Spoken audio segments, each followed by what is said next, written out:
Okay, good morning everybody, and welcome to this first Deepsea Minerals conference at the North Shipping. It's a pleasure to be here, and it's really an honor to be here on the 60 years anniversary for North Shipping.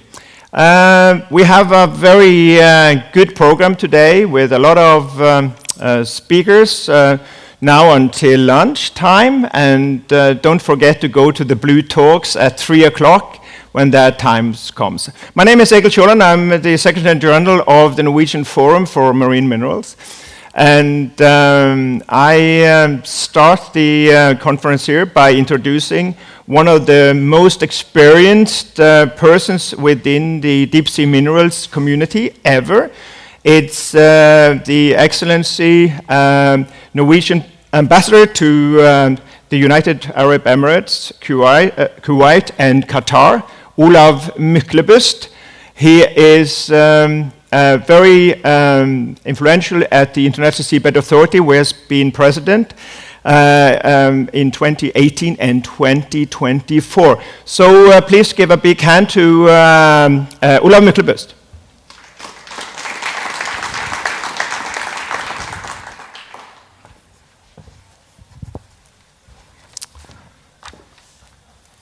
Good morning, everyone. Sound is working, yes. It's a great pleasure and privilege for me to be here today to address you on one of my favorite topics. As you just heard, my name is Olav Myklebust. I'm currently based in Abu Dhabi, where I'm Norway's ambassador to United Arab Emirates, Qatar, and Kuwait. But the reason I'm here is that I have, for the past quarter of a century, been dealing with deep-sea minerals through representing Norway at the International Seabed Authority in Kingston, Jamaica. And I've served, as mentioned, twice as President of the Council, twice as President of the Assembly, 5 years as Chair of the Finance Committee, 5 years chairing a working group on financial aspects on the terms of a contract of exploitation. So I think I have a unique background when it comes to experience working with and for the International Seabed Authority. So I'm very proud to be here, even as the first speaker at this inaugural Deep Sea Minerals Conference, with a global perspective on seabed minerals and their management, current status, plans shaping their future, and the challenges that we face. So let's try to explore a little bit how seabed minerals potentially can benefit humankind as a whole and support the global energy transition while navigating complex geopolitical, environmental, and regulatory landscapes. Now, the oceans, covering some 70% of our planet, holds vast resources critical to humanity's future. And seabed minerals, primarily polymetallic nodules, sulfides, and cobalt-rich crusts, contain nickel, cobalt, copper, manganese, rare earth elements, all essential for batteries, wind turbines, power cables, electric vehicles, etc., etc. The International Energy Agency projects up to a 4-fold increase in demand for such minerals by 2040. To meet clean energy goals. Obviously, terrestrial supplies exist, but with challenges and limitations of various kinds. Supply chain risk is but one of them. Now, seabed minerals distributed across international waters like the Clarion-Clipperton Zone between Hawaii and Mexico, in the Indian Ocean, as well as on national continental shelves, offer a potential alternative or addition. But their extraction demands rigorous governance to balance economic and resource opportunities with environmental protection. So, I will focus this morning on the international perspective, and that means particularly the area beyond national jurisdictions. There are others later this morning, I believe, who will speak more on the situation on continental shelves. That is a a topic that's up to each and every coastal state. They have sovereign rights on their continental shelves and decide themselves how to manage the mineral resources that are on those parts of the seafloor. But when we go beyond, that's another situation. So, how have we, the global community, agreed to manage the vast mineral resources on the deep seabed beyond national jurisdiction? Well, the United Nations Convention on the Law of the Sea, UNCLOS, adopted in 1982, designates the mineral resources on the seabed beyond national jurisdiction as the common heritage of mankind, or humankind, as we would probably say today. And through UNCLOS, the ISA was established to implement relevant parts of that convention, including the management of the seabed minerals beyond national jurisdiction. So the ISA regulates mineral activities in the area and has the mandate to ensure equitable benefit sharing and marine ecosystem protection. That is also an important obligation for the ISA. Now, the ISA's journey towards exploitation, one might say, began with the establishment of the ISA as such just over 30 years ago in 1994. And the regulatory work started up with exploration regulations. That is the phase where contractors, countries can do research on the resources and on the environment and gather data and information relevant for a potential exploitation phase. So in 2000, exploration regulations were adopted for polymetallic nodules, updated in 2013, for sulfides in 2010, and crusts in 2012. So they open up for these kinds of activities, exploration activities. And currently, I believe there are 31 contracts between the ISA and various contractors on exploration activities. So they are ongoing, and they have been ongoing for a long, long time. In 2014, the ISA shifted focus to exploitation. And the next step in that regard, developing a set of regulations for the exploitation phase. The Legal and Technical Commission, an independent expert body under the council of the ISA, developed draft versions of a set of regulations and submitted a comprehensive set of draft regulations to the council in 2019. So for the past 7 years or so, the council itself, the executive body of the ISA, consisting of 36 of the member states, has been in the process of further negotiating and refining this draft. Negotiations are carried out in a transparent manner with the participation from all member states, not just the 36 states that are formally members of the council, and with participation of non-governmental organizations and other stakeholders. A turning point came in June 2021 when Nauru triggered the so-called 2-year rule under the 1994 implementation agreement of UNCLOS.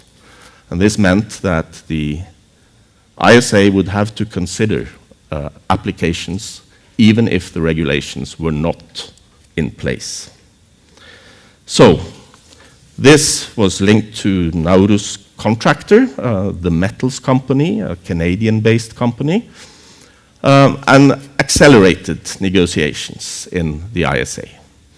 But at the same time, different positions on various issues became also more apparent.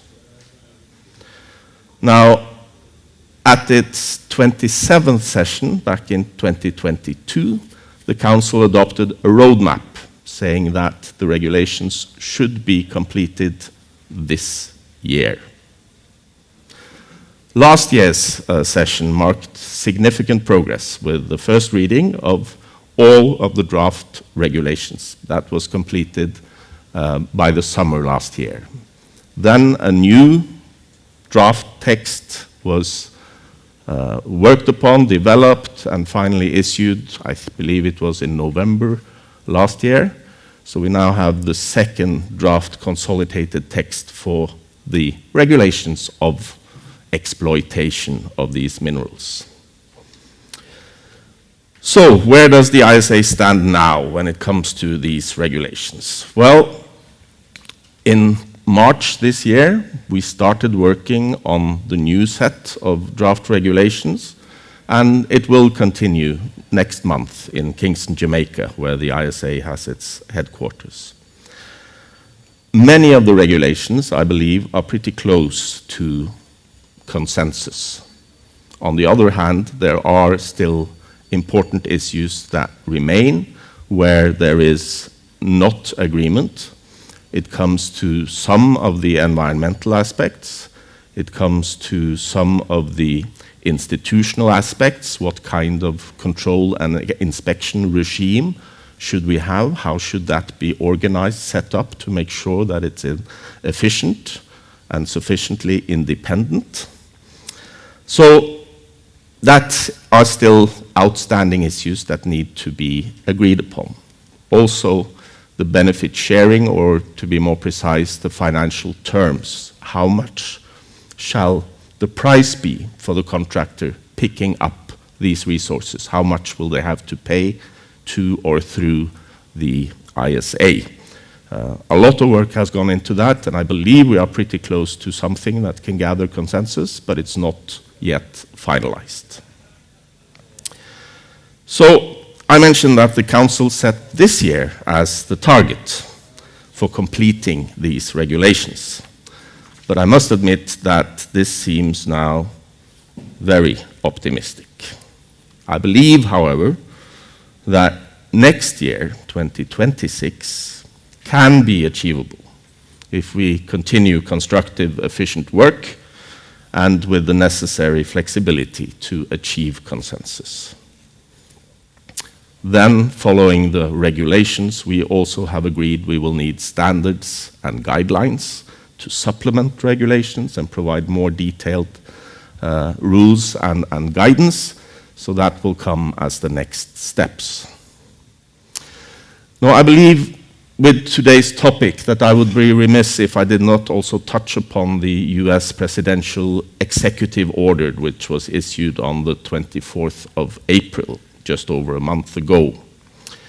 The order, entitled Unleashing America's Offshore Critical Minerals and Resources, and directs the US National Oceanic and Atmospheric Administration to expedite seabed mining permits.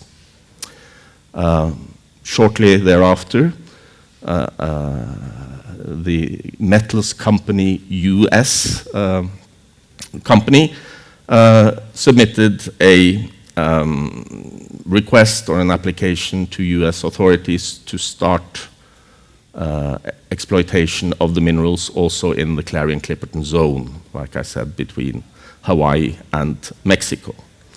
So this has caused a lot of concern, including from the Secretary General of the International Seabed Authority, and also quite a large number of member states, including my own, in the March meeting this year, when the metals company had announced that this was their intention to go through a US license to start exploitation in the Clarion-Clipperton zone. So it obviously remains to be seen if the US will issue such licenses, and if so, what effects this may have. And I do not believe that it's sort of my role here to speak in favor or against exploitation of seabed minerals as such, but I will speak in favor of international law in general and of the United Nations Law of the Sea Convention in particular.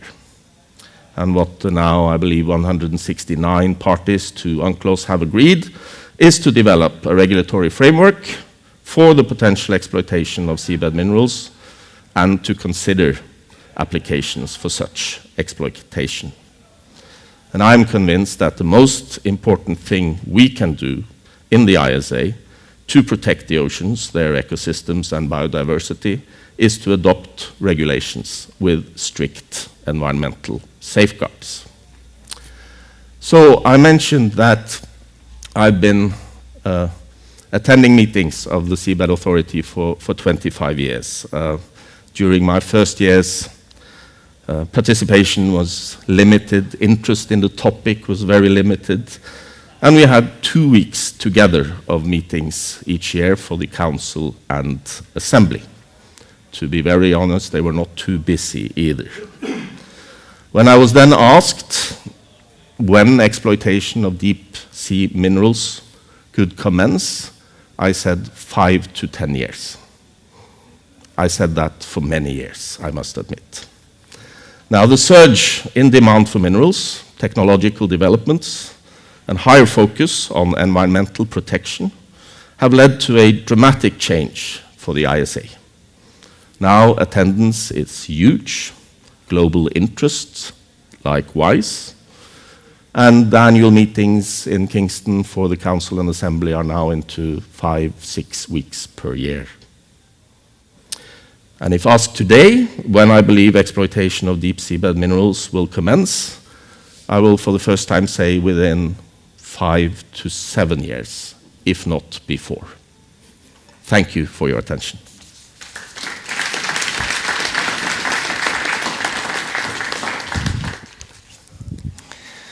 Thank you. Thank you very much,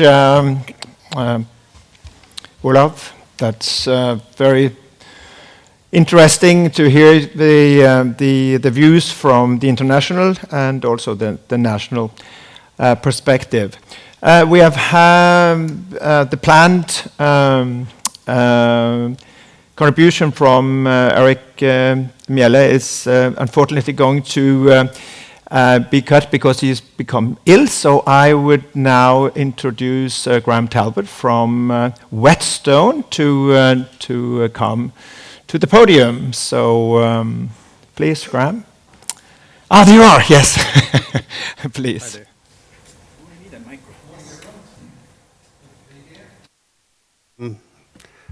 I think I'd start by saying the world's definitely changing. I think this is the first time I've talked at a deep sea mining conference at 9:30 in the morning. Normally it's 3:30 in the afternoon or 4 o'clock on the last day of a mining conference when most people have left, and you're in a room half the size of this. So there's definitely a lot more interest, and it's taking a much more prominent stage. So that's great. So thanks to North Shipping, and thanks to the organising committee for the deep sea mining section of the conference.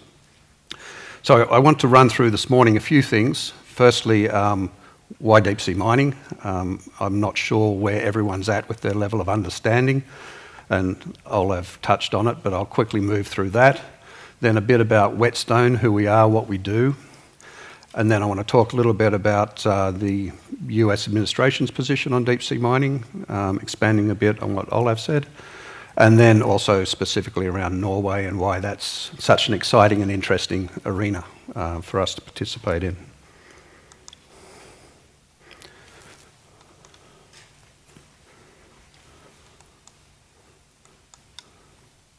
I would assume that next is next.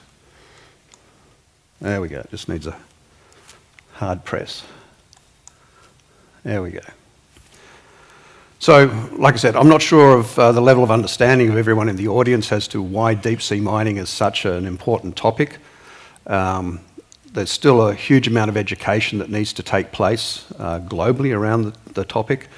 But as most presenters on the topic would have told you, there is, even if you take into account recycling, if you take into account substitution effects, there's still a massive looming shortage of critical minerals coming, and we have to find a way to manage that. So deep sea mining obviously has massive resources, and I think a lot of people don't understand the scale of those resources, but they're immense.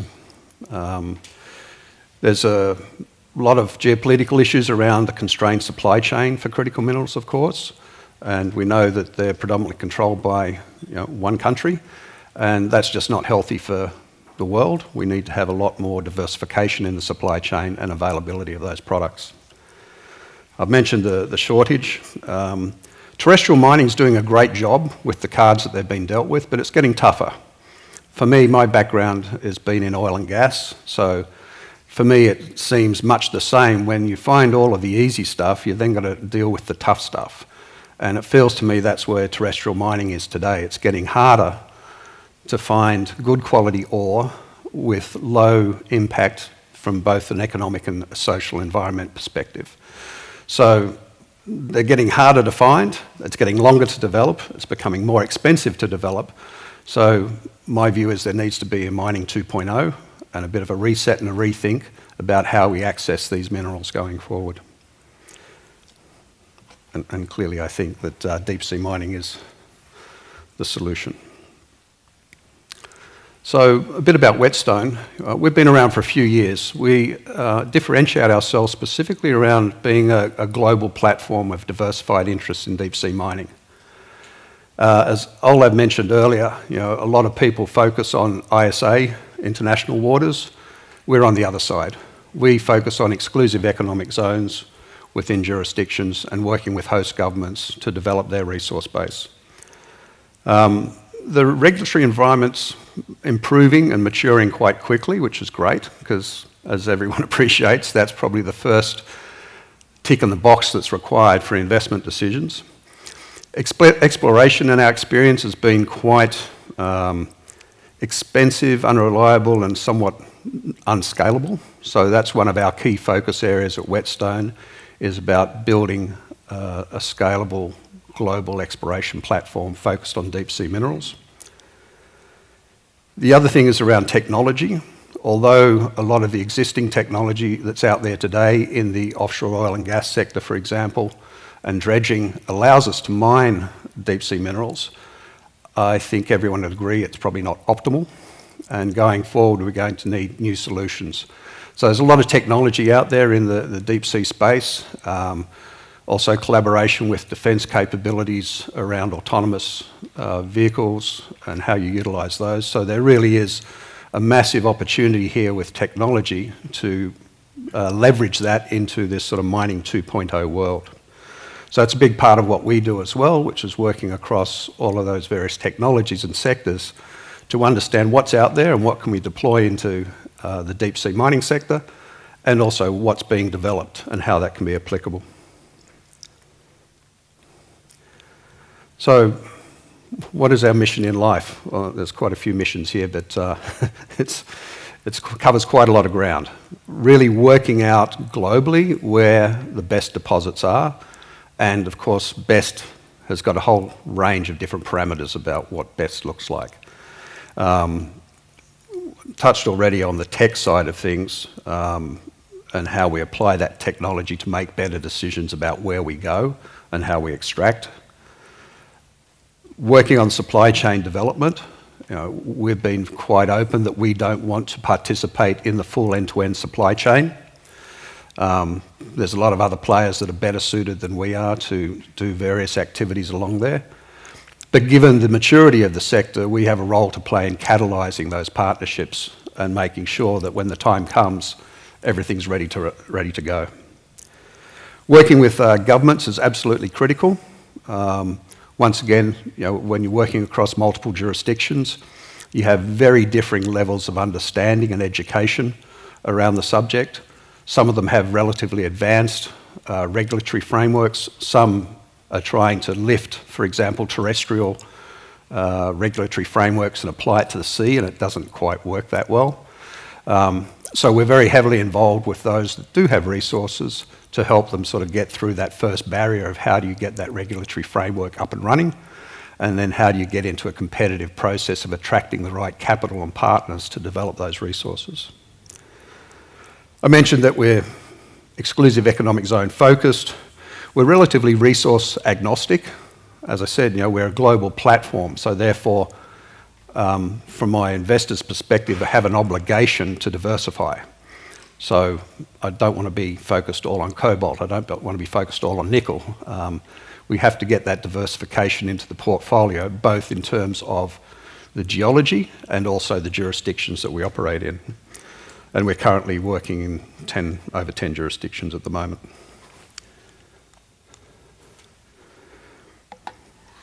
So everyone's been watching intently what's going on with the US administration. You might have told by my accent that I'm not American, but Whetstone is a 100% US company, and we focus on the US agendas. Clearly, when we set the company up a few years ago, we weren't specifically focused on the US jurisdiction as such. We'd started some early discussions, but our focus had been on a number of other jurisdictions previously. Then the first executive order came out around critical minerals in general, and then of course the specific one that Olive mentioned around deep sea mining, which has really got three prongs to it. One is researching and understanding how to get deep sea mining moving in US waters. So once again, the US EEZ. Then looking at allied jurisdictions to the US and where they are at with their development, and how can the US get involved in stimulating those developments or arranging offtake, etc. So once again, pretty simple and straightforward. Diversification of supply chain, how do we get that moving, and how do we get a better distribution of these critical resources globally rather than where they stand today. And then the third part, which Olive touched on, which is the approach to international waters and seeing if we can unlock things there from a US perspective. Backing all of that up again is really trying to invigorate US industry across maritime, shipping, and then also processing options to make sure that all of those other pieces of the puzzle are in place when the time comes.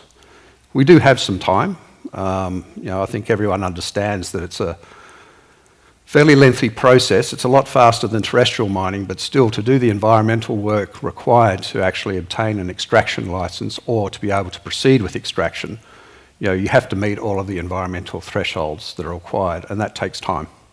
And there's no shortcuts to doing that properly. This industry, to succeed, has to do it right, and it has to do it right the first time.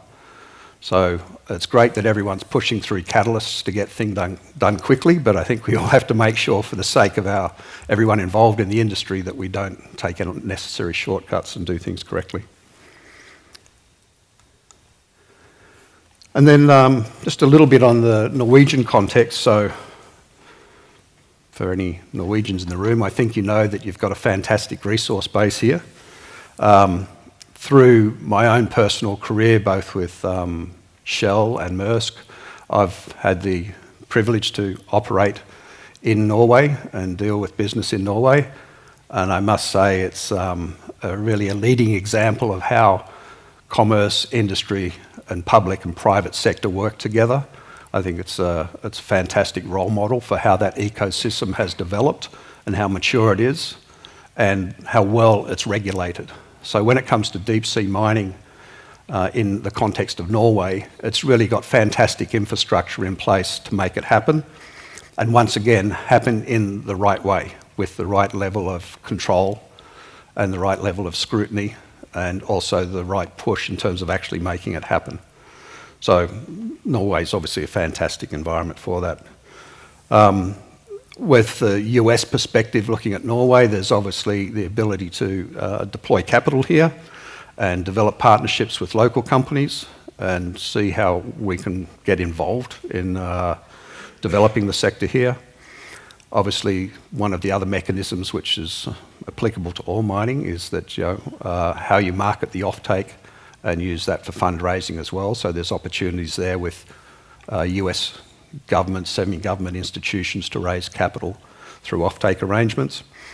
And then, as I touched on earlier, one of the most critical areas, I think, is around deployment of technology.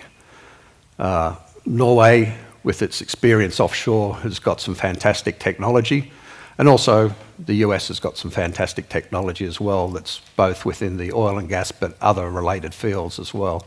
So I think there's a lot that can be done there in terms of collaboration between the US and Norway into developing the sector. That was all I had to talk about. I'm going to be around. Our Chief Strategy Officer, Sahil's here with me today as well. So if anyone has any questions afterwards, please give us a yell and come over and have a chat. Thank you very much.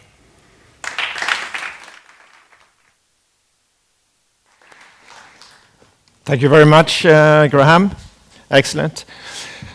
So, since this first session is about the global reach on deep sea minerals, now we have heard about the international setting, and also we have heard from US. Now we are going to Japan. Marcio Yamamoto is a senior researcher from the National Maritime Institute of Japan. And Marcio, please give him a big hand. Thank you very much. So thank you very much for the invitation. As Professor Egil Tiolant said, my name is Marcio Yamamoto. So the first name is a little strange. It's because I'm Brazilian, actually. And as Graham, my background was in petroleum engineering. And in Japan, I was in Brazil, all the petroleum is offshore. And when I moved to Japan, I was dragged into the deep sea mining. And today, I will talk about the policy of the Japanese government about deep sea mining, and also what my research institute have done so far. So just to make clear, I'm not here representing the Japanese government or in either their agency, and please don't make any investment decision based on this information. All right, let's go move on. So in 2007, the Japanese government issued the Basic Act on the Policy, and this law established the bureaucratic structure we can see on the right. It's called the Headquarters for Ocean Policy. It is under the Prime Minister's cabinet.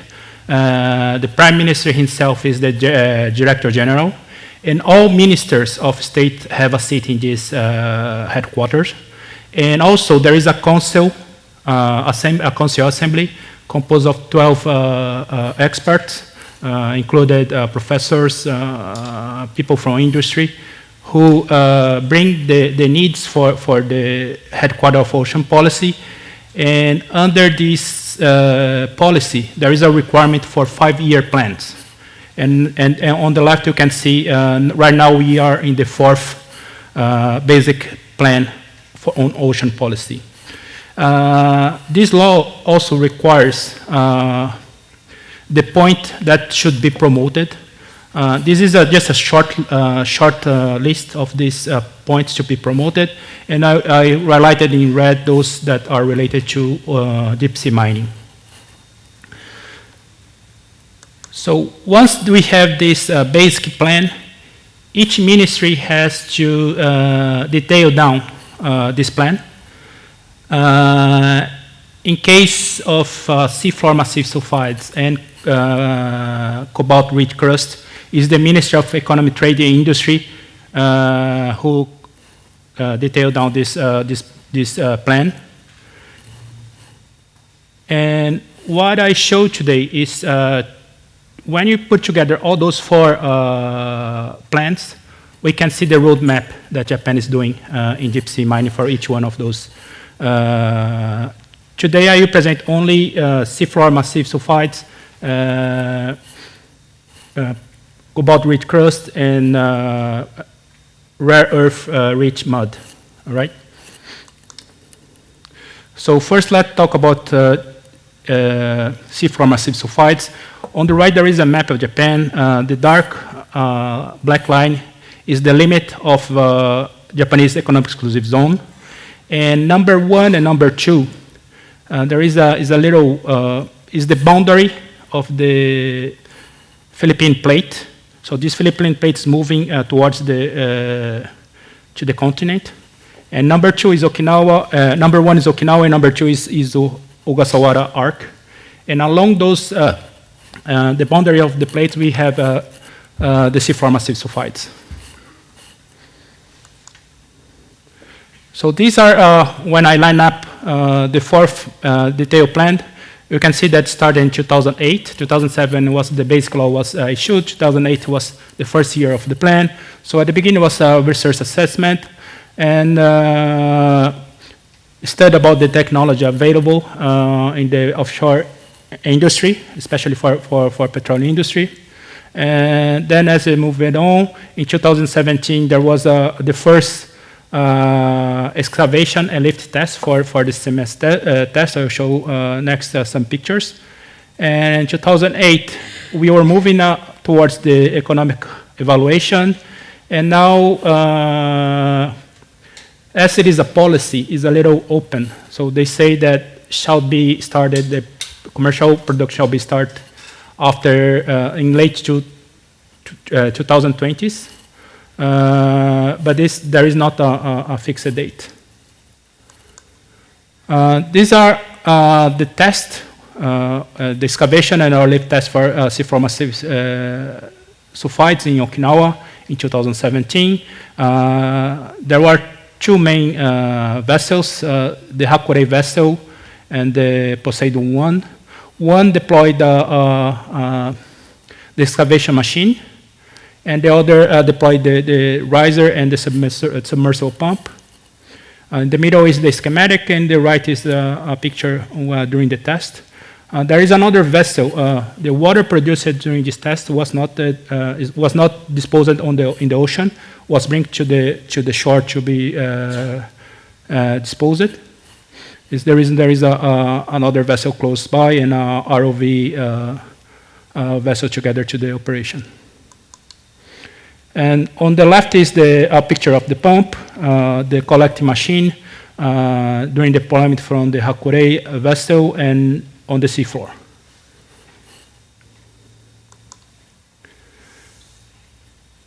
So now about the cobalt-rich crusts. The cobalt-rich crust is located in number 5.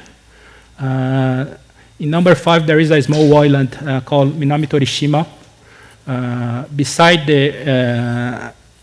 the cobalt-rich crusts on the seamounts, there are also nodules and rare earth mud that I'll talk about later.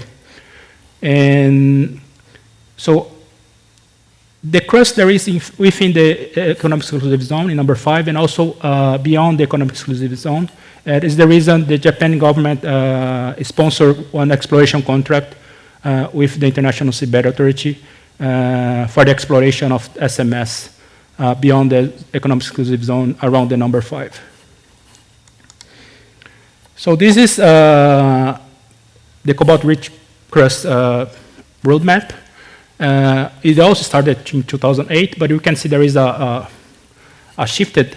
The SMS project is a little more developed than this one. It started in 2008.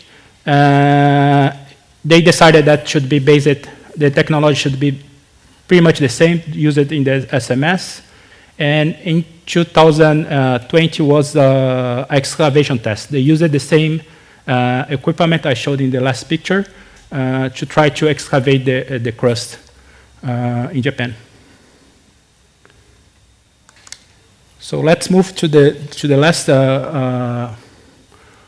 roadmap. In this case, it's not the Ministry of Trade and Industry. It is the Japanese Ministry of Education, Science, Technology, Sport. Their budget's coming from this SIP, Cross-Ministerial Strategic Innovation Promotion Programs. There are several national programs under this SIP, and rare earth is one of them. As I said, it's located in the around the Minami Torishima Island in number 5. And they started they started in 2014. And in 2018, they published this article in the journal Nature. That is, this article is very famous. That they are revealing the amount of rare earth they found that in this area around the Minami Torishima Island. And in 2018 to 2022, they started the idea how to produce this mud. For those who are familiar with the petroleum industry, the idea is similar to install a conductor, the first case in a subsea well. So you start a conductor and remove all the mud that is within this huge pipe, and bring to the surface through the riser. So in 2022, they make a test in 2,600 meters of water depth, and now they are preparing to make a test in 6,000 meters around the Minatorishima Island. All right. So now I have the opportunity to talk about what we have done in Natural Maritime Research Institute regarding deep sea mining. So my research institute is between universities and companies. Here in Germany, in Norway, it's very common. You have ARIS, you have SINTEF, but in other countries it is not. It's the reason I put this slide here. So my department, we have this ocean basin to test a floating platform, floating wind turbines. It has wave and current. We have a wind tunnel, and also I work mainly here in the deep sea mining, deep sea basin. We have a 35 meters deep basin to test risers, mainly risers, and also a high pressure tank up to 60 megapascal is about water depth, the same pressure of about a water depth of 6,000 meters. So we close this this tank, put water, and pump up to 60 megapascal. So this was one of our first experiments regarding the erosion when we are flowing minerals inside a pipe. Then airlift tests and modeling to assess this pressure drop. I think the video is working. Yeah, we can see the airlift flowing in a 45 degree. It's hard to see, but what is circular is the glass beads that we are trying to lift, and also you can see the slug of air bubbles pushing the glass beads upward, and also vertical. We have similar tests for hydraulic lift. It means instead to use airlift, you're circulating with a pump. Establish a model to calculate this pressure drop. And also this was a jumper. We call jumper. It's a piece of flexible riser that connects the machinery on the seafloor to the pump, and we can see inside the tank there is a model that is moving, and we are flowing a slurry inside. From here we are injecting water. We are injecting the glass beads with water downward, and then through the model. And then we have done simulations. Also, as a first step, we started thinking to use the drilling riser as a riser for deep sea mining, and we have some simulation. For 4,000 meters, we have some resonance problem that I'm showing here. I'm not going to the detail because of time. And just to summarize, we have done this for over a decade now, mainly with reduced scale models, numerical simulation. But also we are supporting companies in Japan to measure their experimental offshore. All right, so this is my last slide. Thank you very much.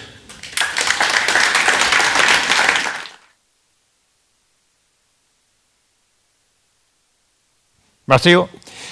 So very impressive work from Japan. Now we have as the last speaker in this session, and it's Anna Lim from RGO. And we have heard about the surface of the globe. Now she is going to talk about 3 oceans, I understand, from the title. So Anna, please come to the floor. Give her a big hand. Thank you. Thank you.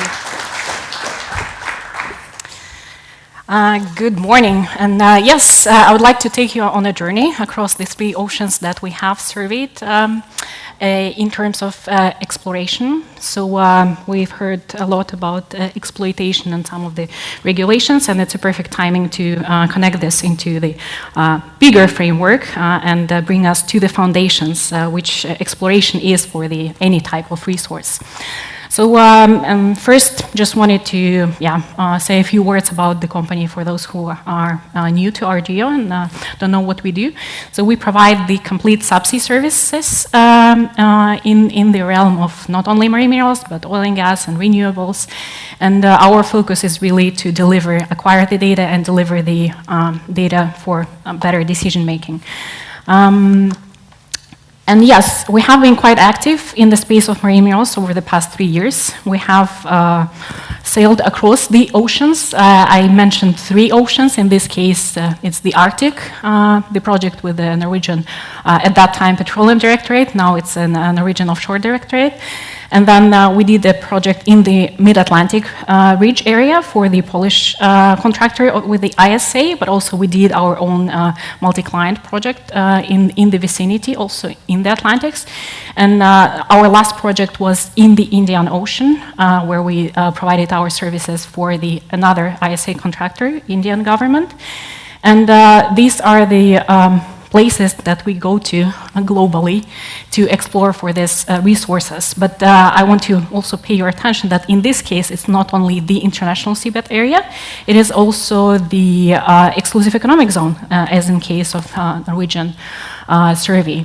So with that, I wanted to first contextualize what exploration is in terms of seabed minerals. Of course, it comes with certain regulations, and as we've heard in the beginning, the exploration regulations in the international seabed area are well regulated, and the guidelines and regulations have been established long ago. And what is important to understand, that mapping, it's not only for the sake of mapping, but of course it is to enable certain decisions for the whole value chain. And in terms of exploration, and here I'm showing you the example of the ISA, regulations for seafloor massive sulfides, for example.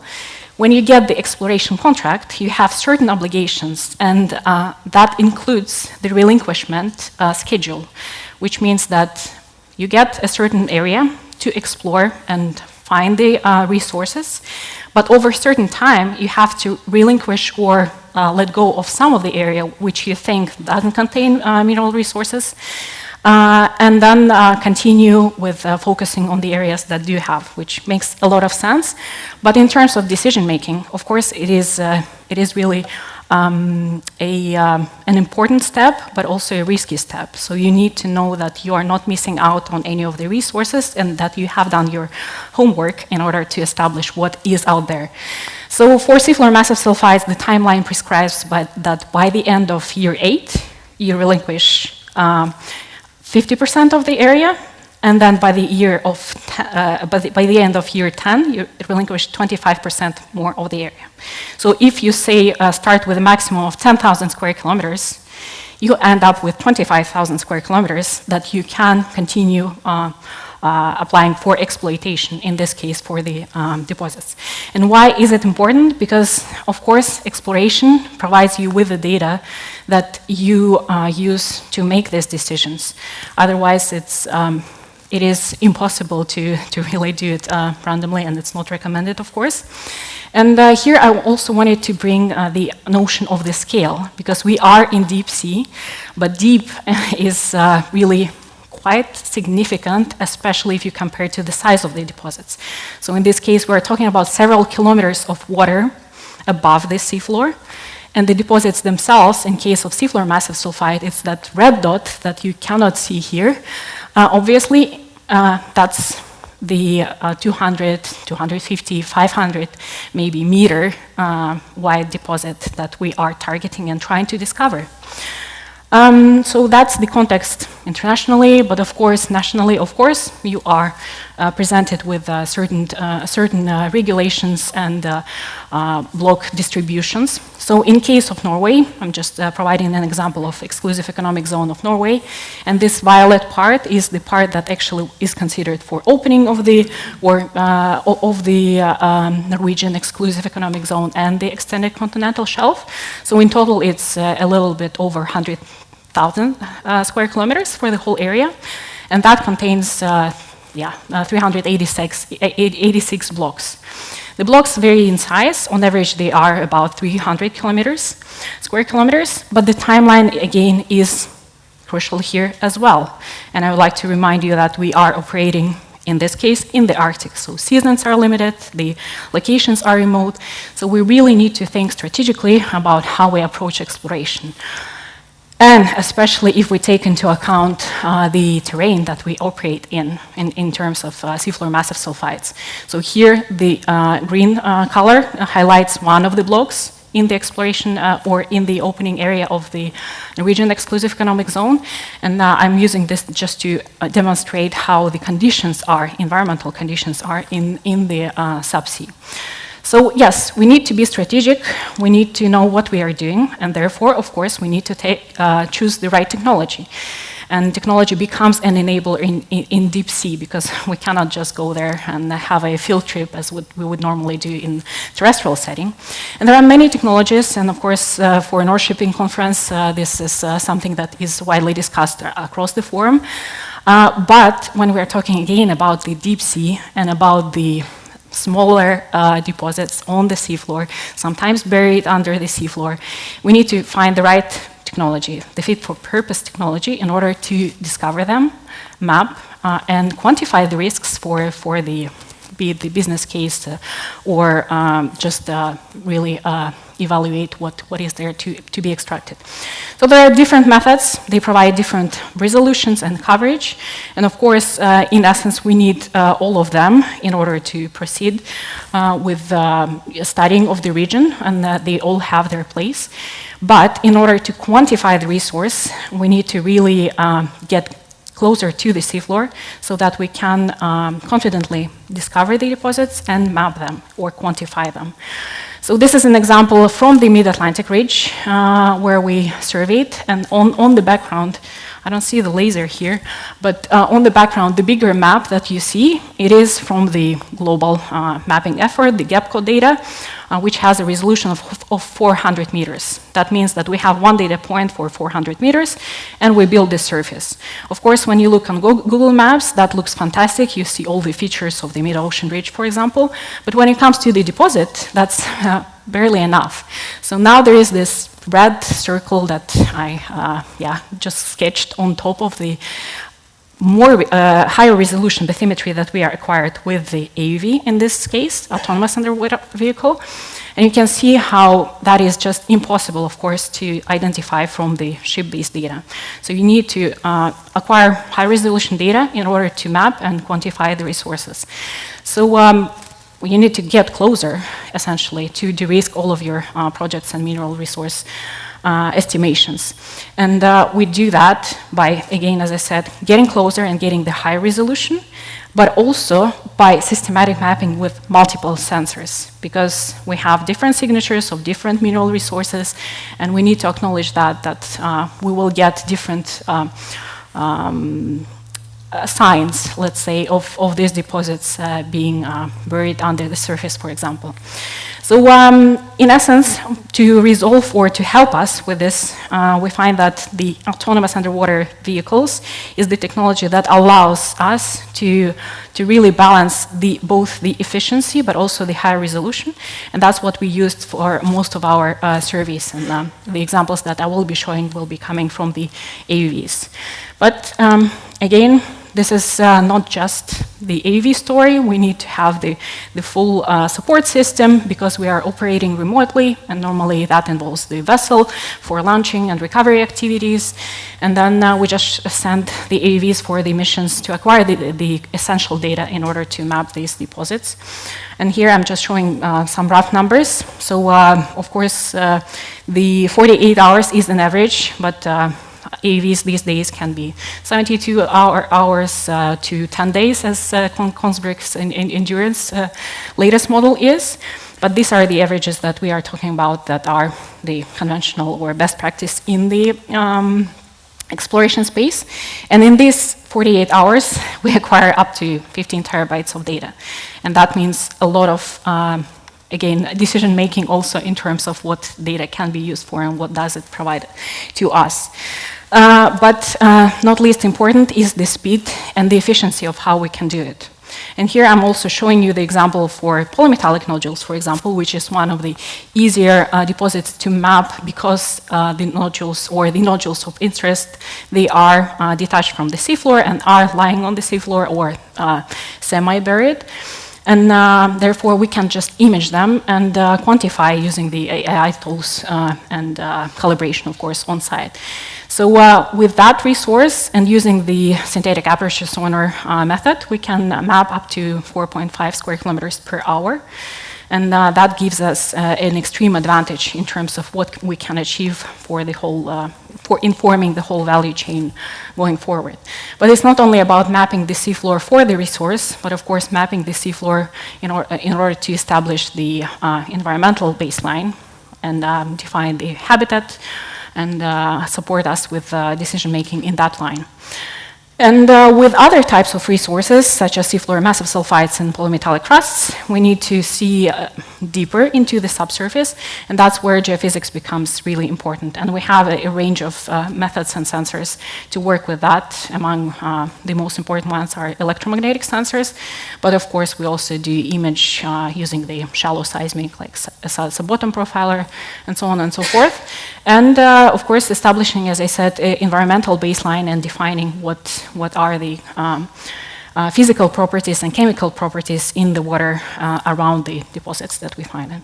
So in this case, our AUVs are normally, for any of the marine minerals missions, are equipped with 14 plus minus sensors, which is a lot of valuable data that helps us, again, inform the whole value chain. And for these slides, I would like to ask not to take pictures. It's just the 2 slides, but I wanted to show you some examples of where we operate. So this is the example of the Indian Ocean. So on the top here, you see the central Indian Reach, and here stretching to the west is the southwest Indian Reach. And that's where the Indian government, represented by NCPOR, National Center for Polar and Ocean Research, have the ISA contract for the sulfides. So they have 100 blocks in total. You can see them as violet blocks here. So 100 blocks, each 10 by 10 kilometers. So it's a huge and massive area to survey. And we help them to acquire 500 square kilometers of data from the pre-selected targets just not so long ago. And again, as I said, the discovery is one of the goals, of course. We need to help to find the resources, and in this case, seafloor massive sulfides are associated with hydrothermal venting, so that's one of the really important signs of activity and potential of the area. So that's something we can image with the AUVs very, very efficiently and support the operations. And geophysics, in this case, the electric potential data, helps us to find the more mature deposits that are inactive and store some minerals in the subsurface. And this is something that we also get to discover only in the vicinity to the seafloor. So this is how the program normally looks like in terms of combining all of the different data sets in order to inform, again, the decisions about which area to relinquish, which area to take to proceed to the next steps in terms of exploitation.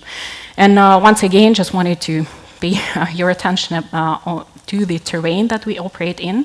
So in this case, the water depth of our specific areas surveyed reached up to 5.5 kilometers of water depth. So that is significant, and that is something that we need the technology to help with in order to, again, resolve these deposits. Another example is from the Knipovich Ridge, the survey that we did for the Norwegian Offshore Directorate.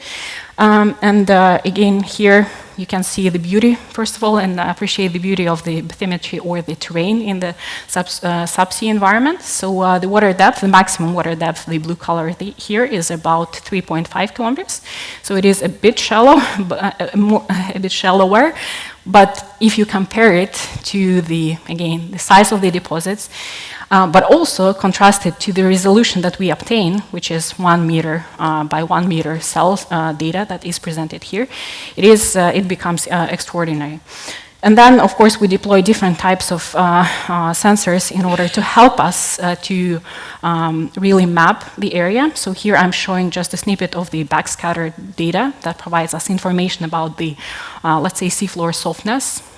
And helps us to separate the soft deposits from hard rocks, and providing, of course, valuable information for seabed mapping and mineral resource delineation, which we use constantly, and that's, again, something that comes along with just the bathymetric data, and lots of other data sets that we acquire along the way we've used into models, 3D models that we build in order to describe these deposits and help us and support the clients with decision making.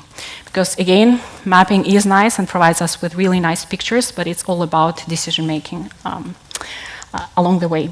So yeah, that's it from my side in terms of exploration and the value of technology. And I just wanted to say that really technology is the enabler, but we need to remember that it has to be fit for purpose, and it provides us really with crucial information to unlock some of the decisions that are important for the whole value chain. Yes, it's a first step, but it's not just the first step and a precursor to exploitation. This is the information that we need along the way. Yeah, as one of the speakers said, we need to do it right the first time, ideally. And yeah, so that's it from my side. Thank you.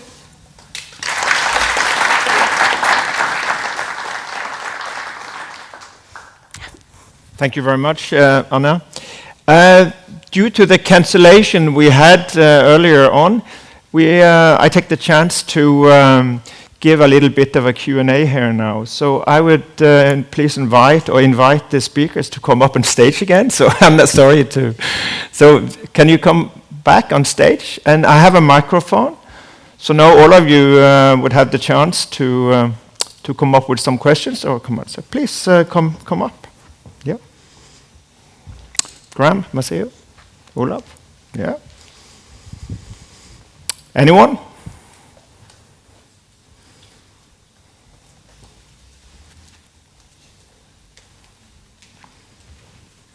Ah, there is one.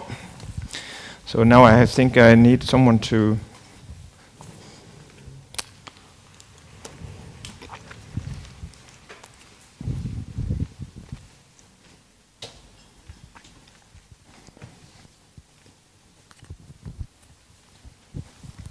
This is Jens Logson from DNV. Question to Olav Myklebust. I think I asked this question before, but it comes back all the time. Is Norway interested in being a guarantee state for licenses under the International Seabed Authority? I know that the Foreign Ministry has been reluctant here, but I don't know the actual policy today.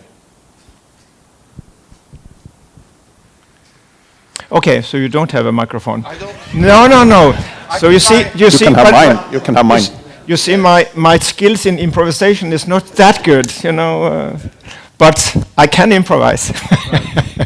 So here's the microphone. Please, Ola. Good, thank you. Well, I felt I was speaking in a sense with two small hats here today. One is, yes, I've been Norway's representative to the ISA for 25 years.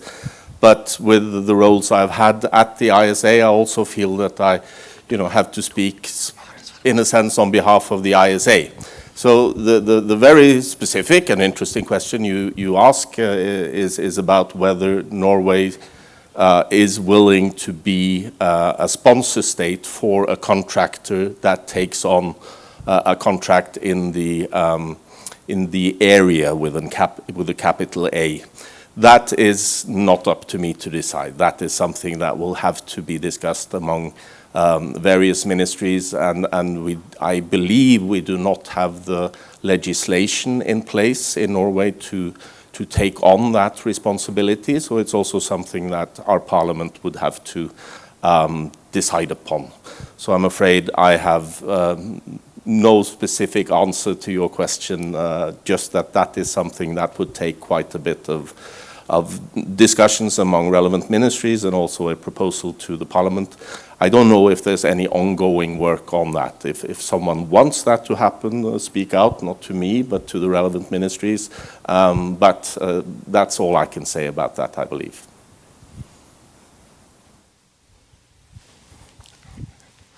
So I will bring back and forth a little bit of microphones. Yeah, thank you very much. I'm not sure who would be able to answer my question, but I did see it in Anne's presentation. You mentioned that for exploration, private individuals and judicial individuals can perform exploration, but for production, only judicial individuals. And because it was written NO, not sure if it was like a no or just for Norway, since you were talking about different oceans. So I just wanted to clarify on that. Thank you very much. Thank you. I'm not sure. Yeah, it doesn't work. Thank you for the question. And yes, it is a no for Norway in this case. I'm definitely not the best person to describe the regime, but in Norway there is the Seabed Minerals Act that prescribes that. So that's where the information comes from. It is a little bit different from the ISA in terms of what exploration term means and what exploitation means. I think that's just important to note. But otherwise, it's indeed for exploration.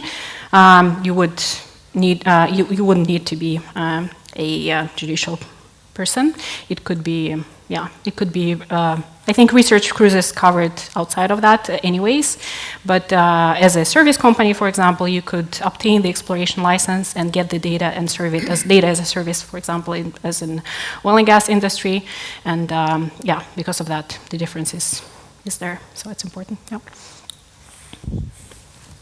Maybe if I could just quickly add. It's not working. Oh, it is now. When you look at the licensing regimes across various countries, the components are relatively similar, but they're structured differently. So in some regimes, you'll have an application for a license, and that license will be to conduct exploration, and then you submit a separate application for exploitation once you've met all the requirements of the exploration phase, which is obviously around the mineral side, the mapping side, the environmental side, and the economic side.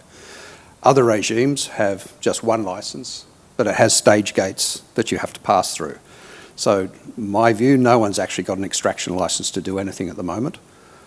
Even though they might have been given just one license for a license area, they still have to pass through fairly rigorous stage gates to move to that next section. Whereas other regimes, you only get one license and then you have to apply for the next one. So there's quite a few different models, but in essence, I think they're all the same. By and large, they're just stitched together differently. The requirements are fairly similar. But in the case of the US, for example, big partners also apply for exploration? Yes, yes.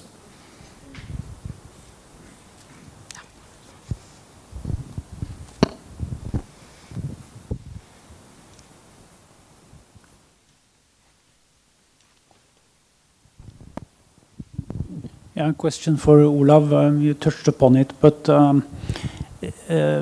is there any understanding and appreciation in ESA on the TMC and the US position on this, or is the feeling that the ISA is grinding away on this in an optimal way?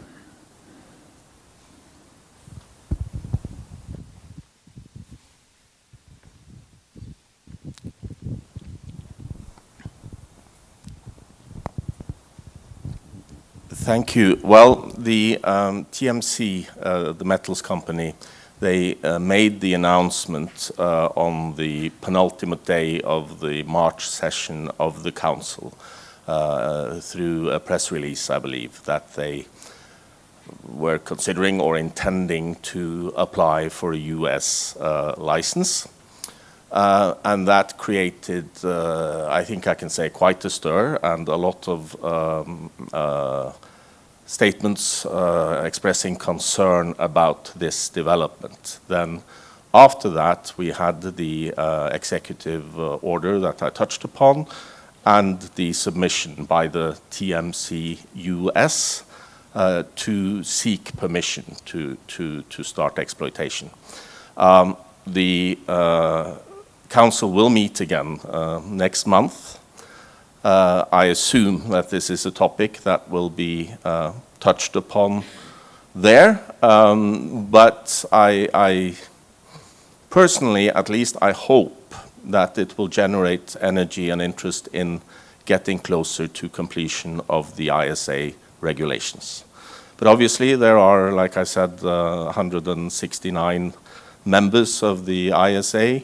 There are various national positions. They need to consider in capitals what to do next and how to approach this. I did not touch upon the fact that there are some 30 countries among the 169 who have expressed a wish for some kind of pause. Some call it a moratorium, that they say that we do not have sufficient scientific knowledge about the impacts on, in particular, the environment and the effects that seabed mineral exploitation will have on biodiversity, etc. And other countries are sort of more forward-leaning in getting the regulations done with strict environmental standards. That's common among all member states, that we do need strict environmental standards for this to be possible to agree on. But exactly where those baselines should lie and how strict and how we set up the system, those issues are still not all resolved. So there is still a big and important job to be done before we can reach an agreement on the regulations for exploitation in the ISA. I think that's about what I can say. Happy to follow up if I may, but...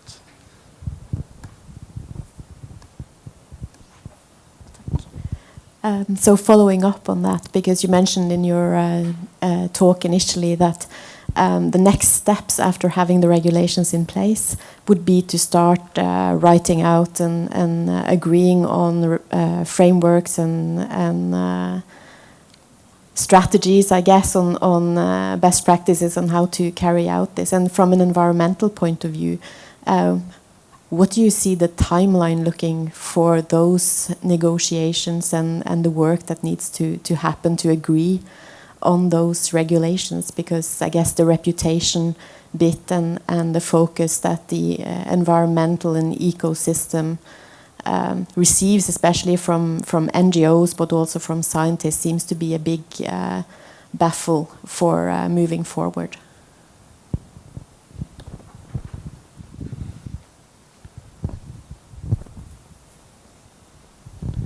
Thank you. Yes, as I mentioned, the Council itself has set this year as the target for completing the regulations. That, as I also mentioned, I think is too optimistic. It's not realistic to have the regulations in place this year. As you mentioned, there is a lot of environmental concern, and that is not only among all the non-governmental organizations who are very active. It's among member states, all of them. Some of them stress it more than others, but still there is a concern what effects such activity will have on life around the areas where you start exploitation activities. And again, there is a consensus among member states, the way I sense it, that we need this to be strict to ensure to the extent possible that any damage, disturbance is kept at an absolute minimum. At the same time, in my personal view, all human activities, including any such exploitation, will have an effect. So the question is, where do you draw the line? What is an acceptable disturbance to the marine environment?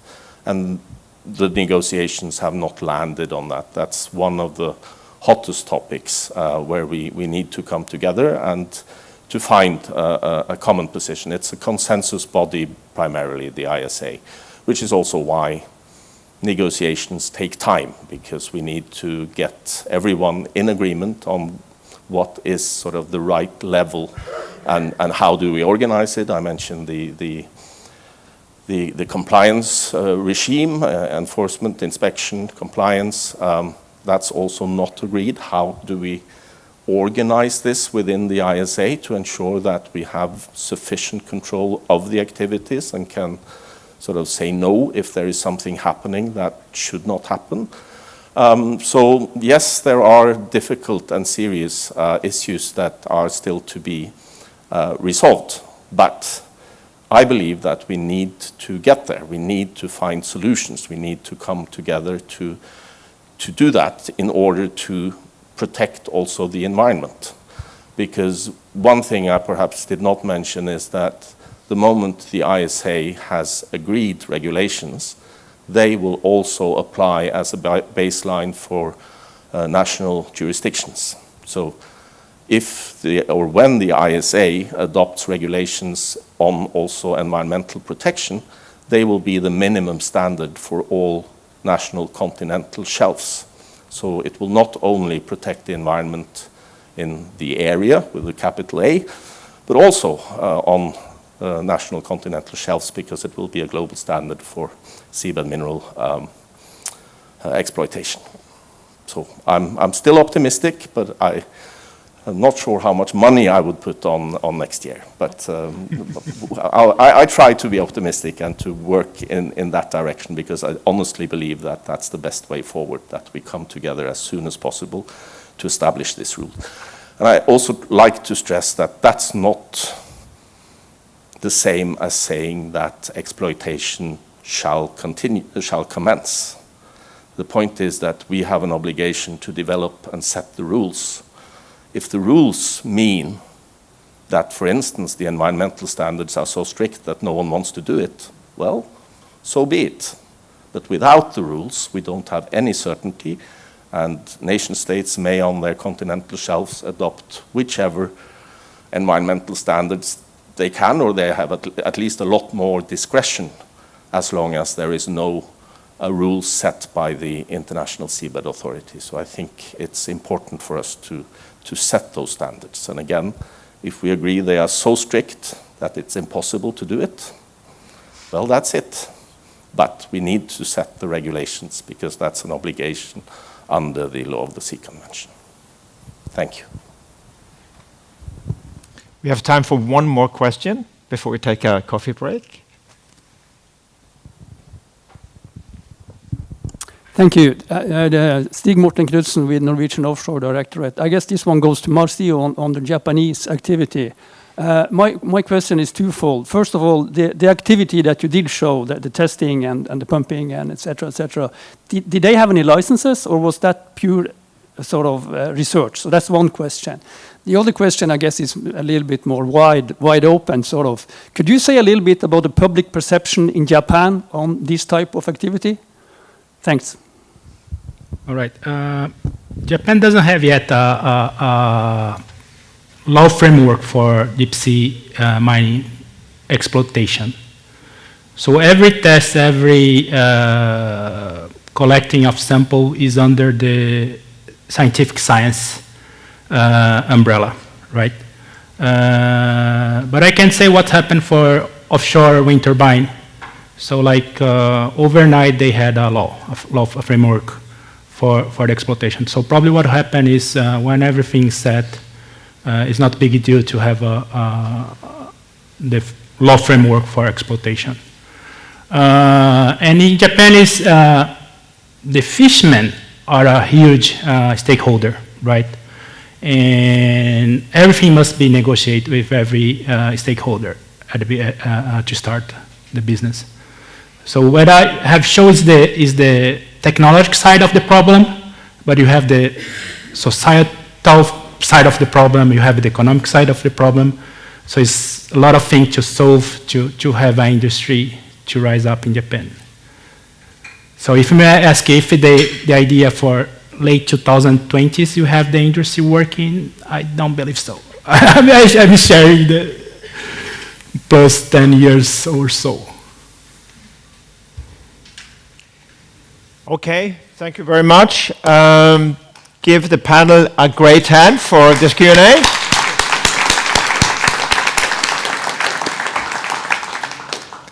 And then we have time for a coffee break. You get about 10 minutes before we commence at 10:30 sharp. So please be here for more exciting talks. Okay, see you soon. Okay,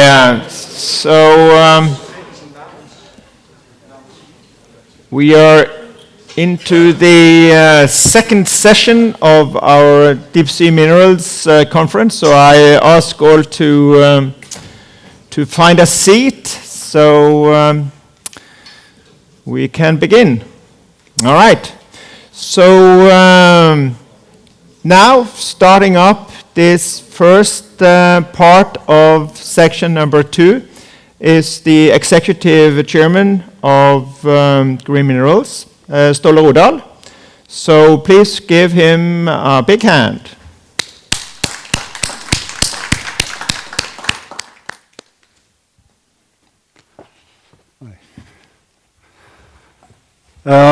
Thank you, Egil.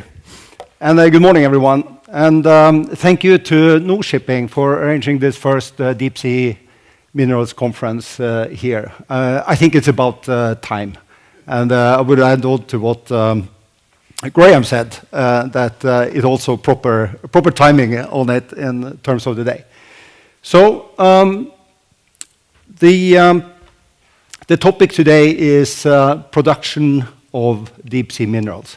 I'm going to take you through our thinking about a little bit about the value chain, but also about the production system and how this actually will look when we bring out these minerals from the deep sea. And this is a production system that has been designed for the Norwegian continental shelf. But before I do so, since this is a shipping conference, I also want to already now extend an invitation, and it's going to be a little bit more detailed when we look at the production system, but extend an invitation to any ship owner in the audience that would be interested in 10 to 15 year type long-term contracts and to be a part of our consortium. As I said, I'll get back to the specifics there. There's a disclaimer here. Now, before we dive in, just a brief background on our company. It's Green Minerals. This is one out of 2 deep sea mining companies that are listed on public stock exchanges globally. Green Minerals is listed in Oslo under what I think is a very fitting ticker, is GEM. And the other one is the Metals Company in New York. And we were pleased to see back in the spring 2021 that Green Minerals made it to the market first. So we were actually the first deep sea miner listed globally. Norway, as the first country in the world, opened up for deep sea mining on 9th of January 2024 with an 80-20 vote in Parliament. Green Minerals also has an MOU for a really large nodule license in the Clarion-Clipperton zone in the Pacific Ocean. And with this, Green Minerals is approaching the next phase, which is license ownership. I can just add to this minerals to this license in the Pacific Ocean. Norway is our preferred area for this. We would like to start up in Norway. Starting up, I would say, the industry in a commercial sense in Norway makes a lot of sense. This has to do with the 2 main factors behind our view there. One is the resource, and secondly, it has to do with the regulatory authority that we have in Norway and the experience that we have here with this type of industry in this area. Before we look at the production system, just want to inform you a little bit about our thinking when it comes to this industry. This is then an embryonic industry on the cusp of becoming reality. And so when attacking the industry and the issues at hand, we have found it very important to research the entire value chain for the industry, as what we thought was what we would find later on in the value chain, to the right in the value chain, so to speak, would be able to inform us about our decisions earlier on in the value chain. And I'm very happy we have done this research. It's taken a few years, but we have gone through every step. And of course, this being a new industry, there are challenges that you will meet when it comes to engineering, when it comes to production, and also when it comes to processing. So having done this, we would advise against just jumping on, doing the easy thing, jumping on to the resource. There are lots of issues to be analyzed here. So indeed, we have identified a few feedback loops within this value chain, and I'll come back to that a little bit. When it comes to a production system, then, when we started this, our task, or the task we gave ourselves, was to identify the key levers for an efficient deep-sea mining system in Norway. And we don't have time to go through this in great detail, but what you see to the far left here is basically the 3 or 4, what I would say, really critical factors to get right when designing a production system. One has to do with the riser system, as you can imagine. We are going to great depths. We figure we will be producing between 1,000 and 3,000 meters on the Norwegian continental shelf. So to get the riser system right, also under the weather conditions that are there, is important.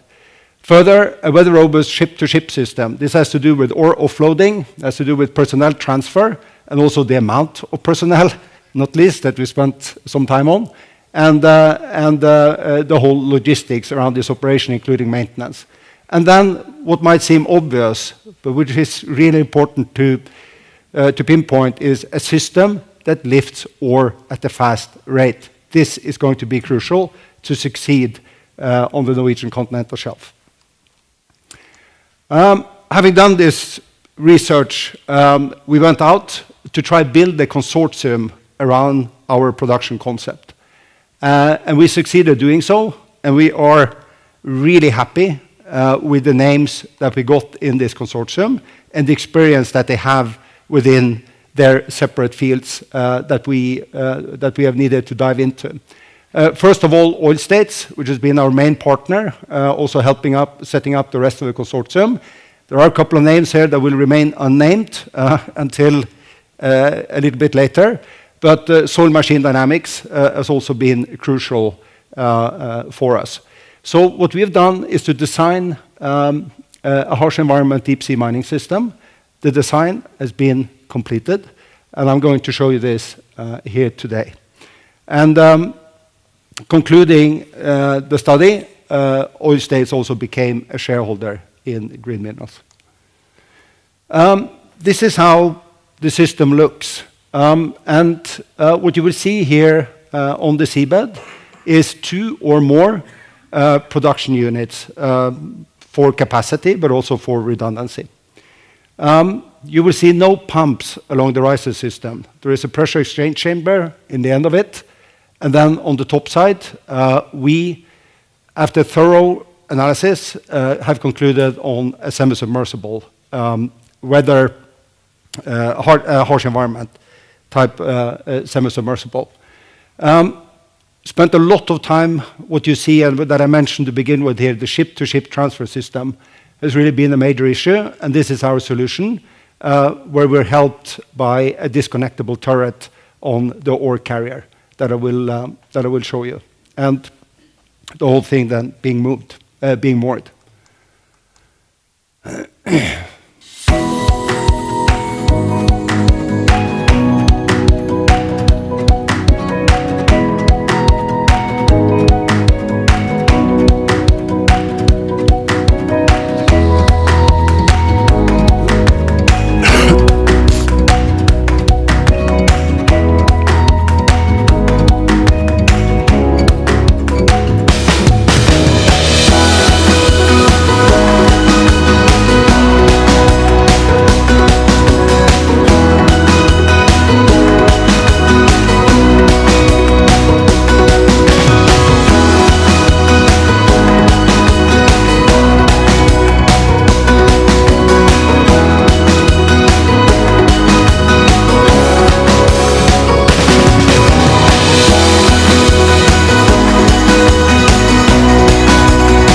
Okay, so 300 nautical miles from port, that port being Narvik then. So what you just saw here is a semi-closed loop system. We don't emit anything to the environment around us. The seawater that comes up with the slurry that we mix with the ore is being dewatered in the bulk carrier and is pumped back down to where it comes from. When it comes to noise, as I said, there are no pumps along the riser system. There are many advantages. We're using a pressure exchange chamber. We've had many questions about why not an airlift. There are a number of reasons for it. Amongst others, airlift would use about 50% more energy, according to our calculations. So, and when it comes to the noise here, because of this setup then with the PEC, the noise in this production system at any point in the system will be below the natural noise in the surrounding environment.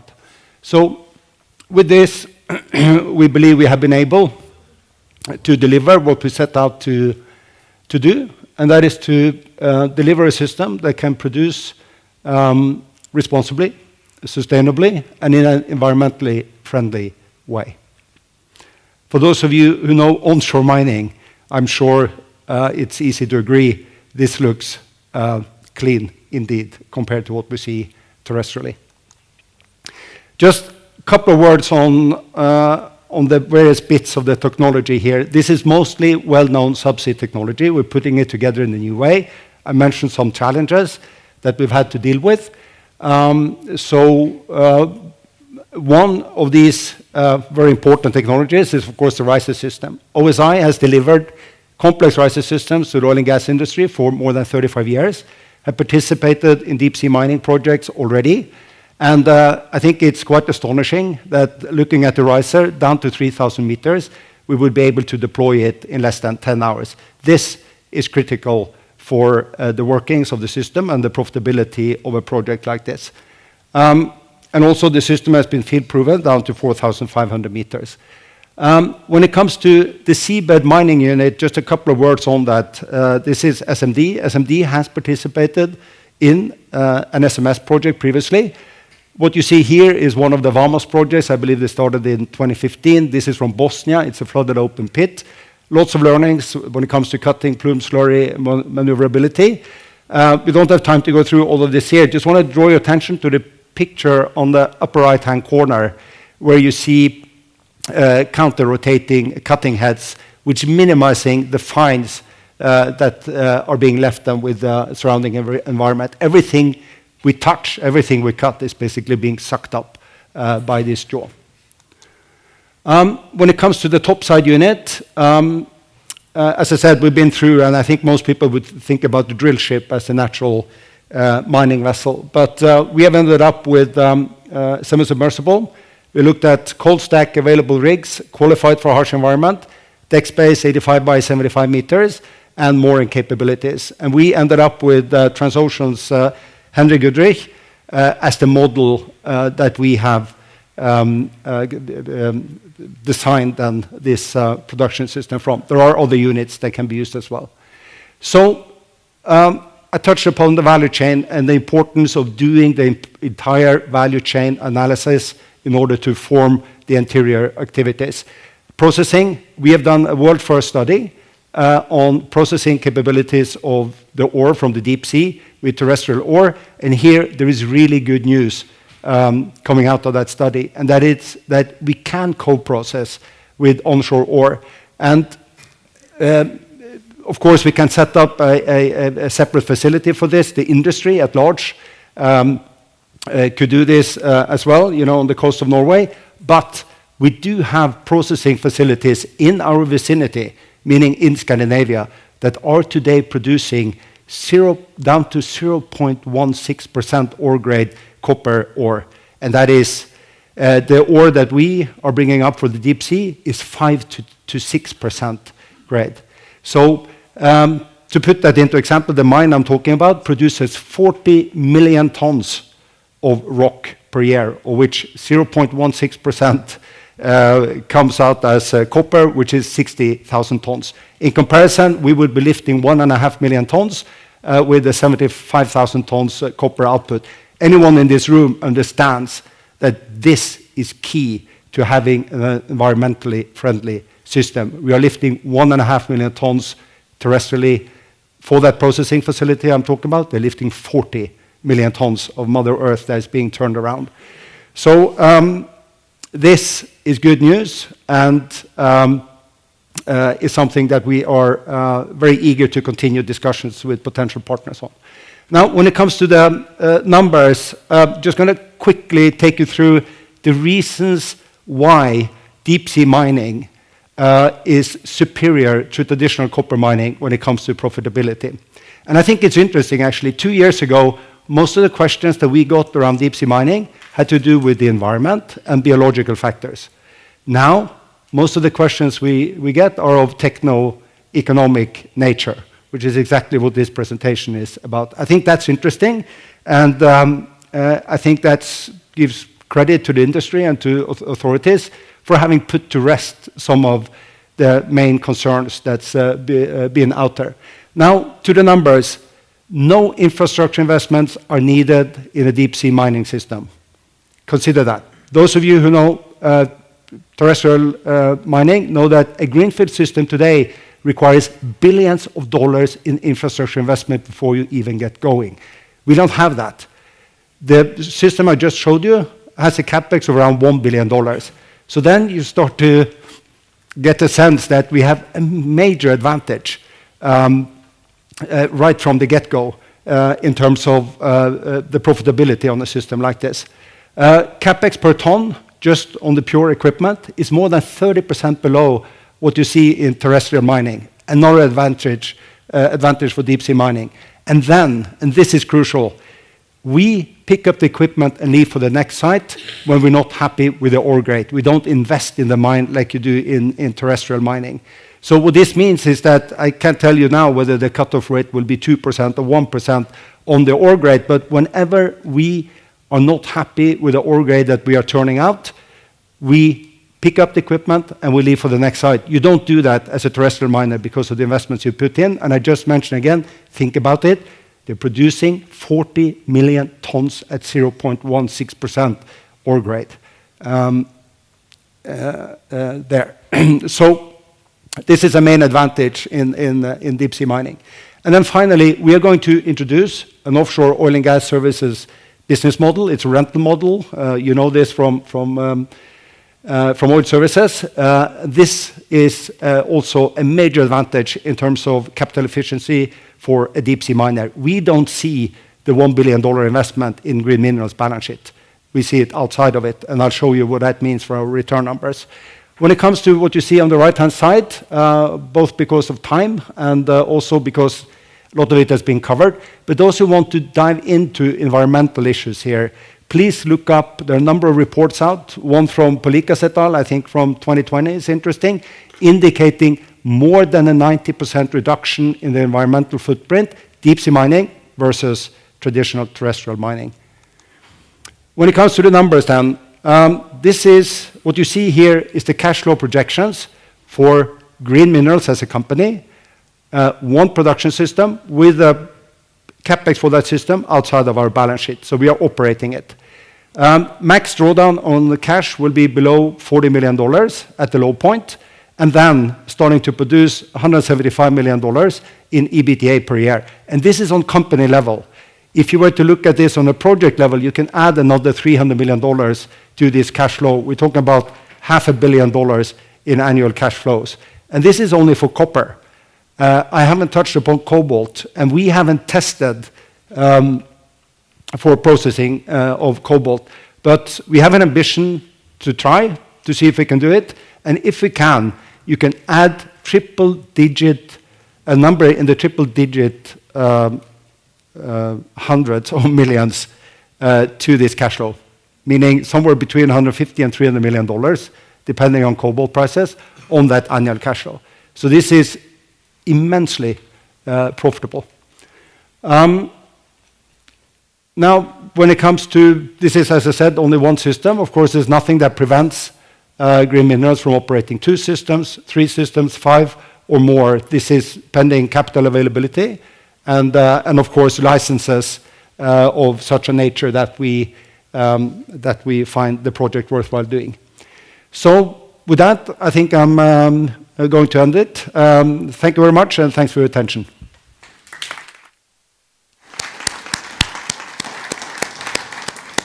Thank you very much, Ståle. Very good. Very nice movie you made. Very good. Excellent. So now I would ask Stig Morten Knudsen from the Norwegian Offshore Directorate to take the stage. So Stig Morten, please give him a hand. Thank you, and thank you for inviting. So I'm Stig Morten Knudsen. I am with the Norwegian Offshore Directorate, which used to be the Norwegian Petroleum Directorate.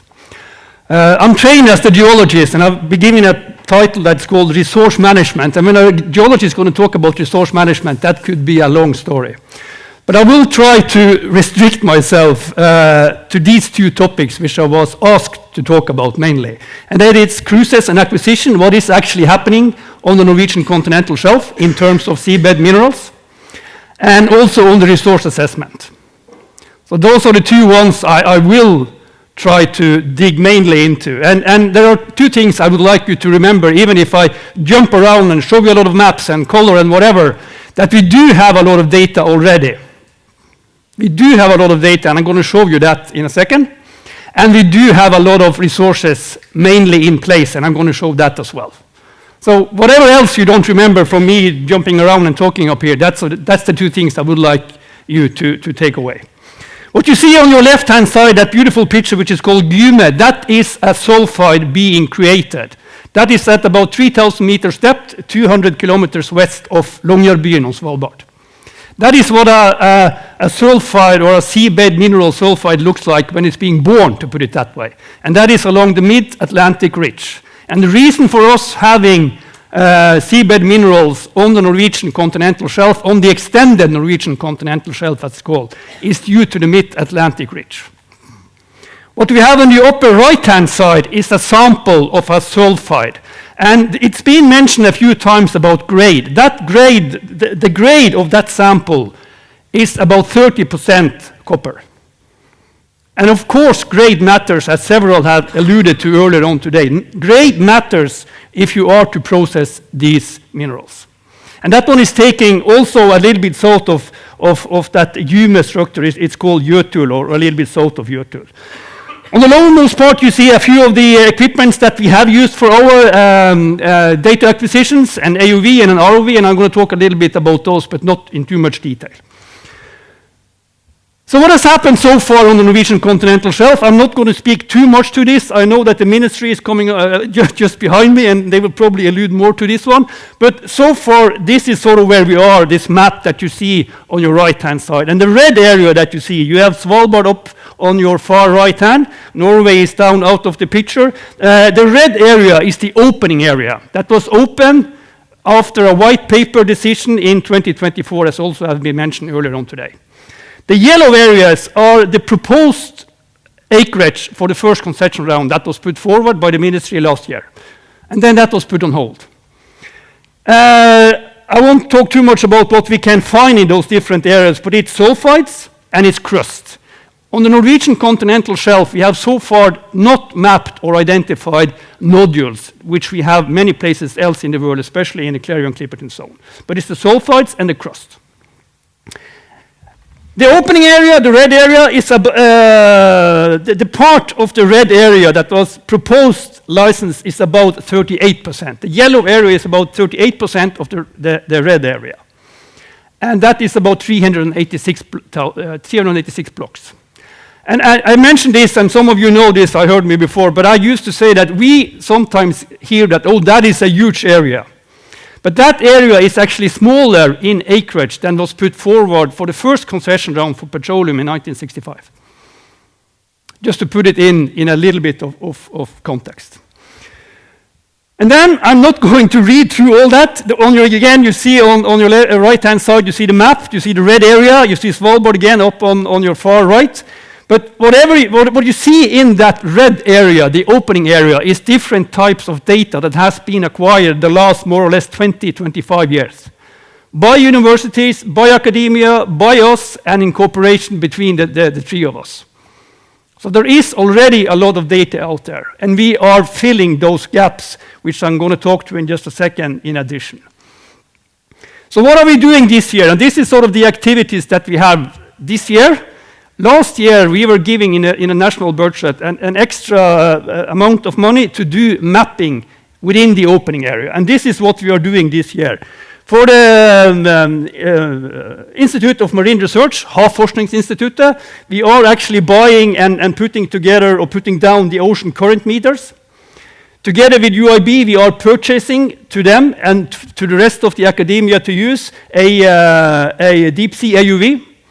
For the UIT, we are upgrading their EM, as I said, EM something like over there. That is seabed mapping tool. And then we have had several cruises. We have had one cruise, which is already finished. I'll show that in a second. And we are planning more cruises as we go through the year. So there's a lot of activity going on already this year, and some of them is finished. So this is what we have done. It started already immediately after New Year, and it went on for more almost a month and a half. And what we did do was that we mapped this area in the Norwegian Greenland Sea within this white circle that you see on that map. And you have to excuse me for those colors. I didn't pick them, but anyways. So we filled in that area with the different types of data that you see on your left-hand side. I'm not going to read through all that either, but it's a lot of different types of data in order to map that area to larger detail. And, which is important for the so-called Norwegian model, is that we put out the data as soon as possible. We make it public. The data is acquired on public money, on the state budget, so that means it belongs to the state and it's going to be put out, and it has been put out in the case that we see on the screen here as well. In addition to that, we're going to map later this summer an area up here, and we're also going to do a mapping of an area down here, also together with UiT, the University of Tromsø. The multi-beam mapping that we are doing is having a resolution with the ones that you saw on those white circles of about 25 times 25 meters. And as also has been indicated earlier on today, the degree of resolution is very important if you want to do mapping and understanding of the seabed. So what you see on the screen here is on the right-hand side, the satellite bathymetry that you can get from Google Map or whatever you might browse through on your browser. On your left-hand side, you see 25 times 25 meters resolution, which is significantly better. If you, or if I as a geologist want to study what this looks like and what it could be down there, this makes sense. The right-hand side doesn't make all that much sense. That is why we want to have higher resolution, and that is why we want to go into more details. And of course, as also Argeo showed earlier on today, if you go down with an AUV and get down to 5 times 5 meters resolution, that is of course even better, but that is then more expensive. In addition to the acquisition together or in cooperation with University of Tromsø, we also have had a cooperation with Eminent, which is a research-funded project, together with 4 universities and I think 10, 11 industry partners.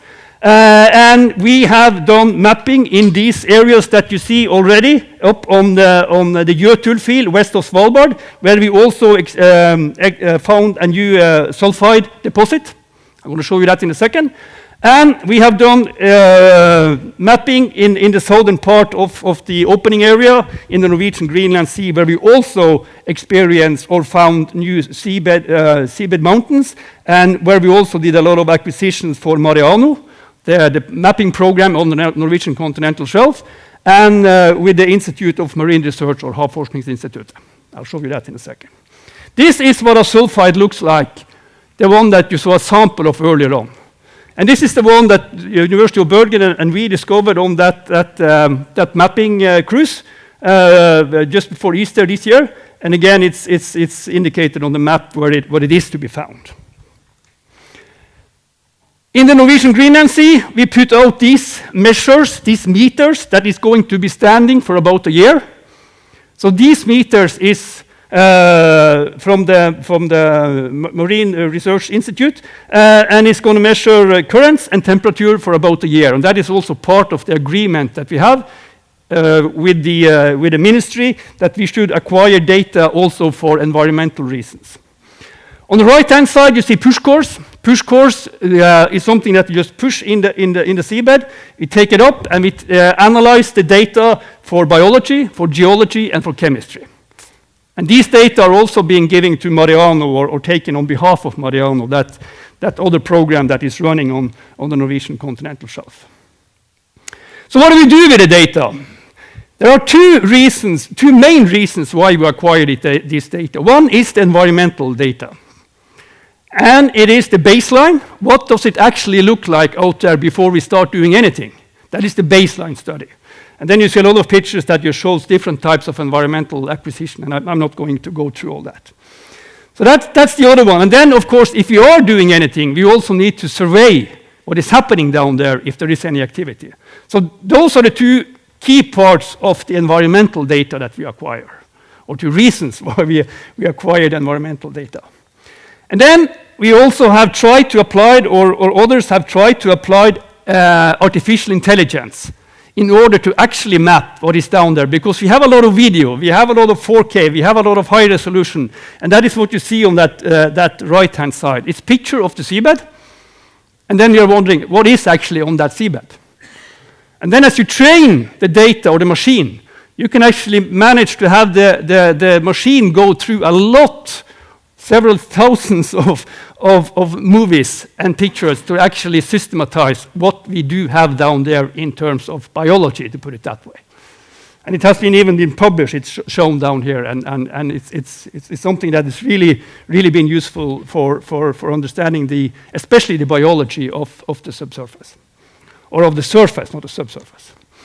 Then comes the subsurface, or the part of the subsurface which I'm mainly dealing with, and that is the geological data for resource assessment. And again, you see a lot of different, and you're probably familiar with all these tools, with ROVs, with the saw that we use to take samples, or we have even done coring, and etc., dredging, and so and so. And what we do with that is that we have already published a resource report from the Norwegian continental shelf, and that came a few years back. I think it's important to say that this is a play assessment. Anyone who's been working with resource management or resource assessment knows there's a difference between play or prospect or resources and reserves and etc., and I won't go into that. But anywhere where you have a geologist or where you have anybody discussing, you will have different opinions of what we actually have in place and which is a reserve.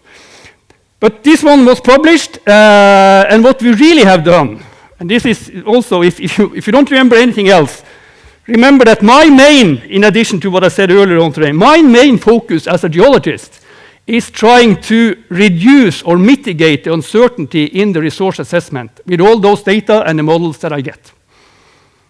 That is one of the main reasons why geologists, if you're doing the resource calculations, we love data. And the more data you get, the narrower that spread, or if you are able to read the numbers on that lower right-hand side, the lower or the less the spread of those numbers or the gap will be.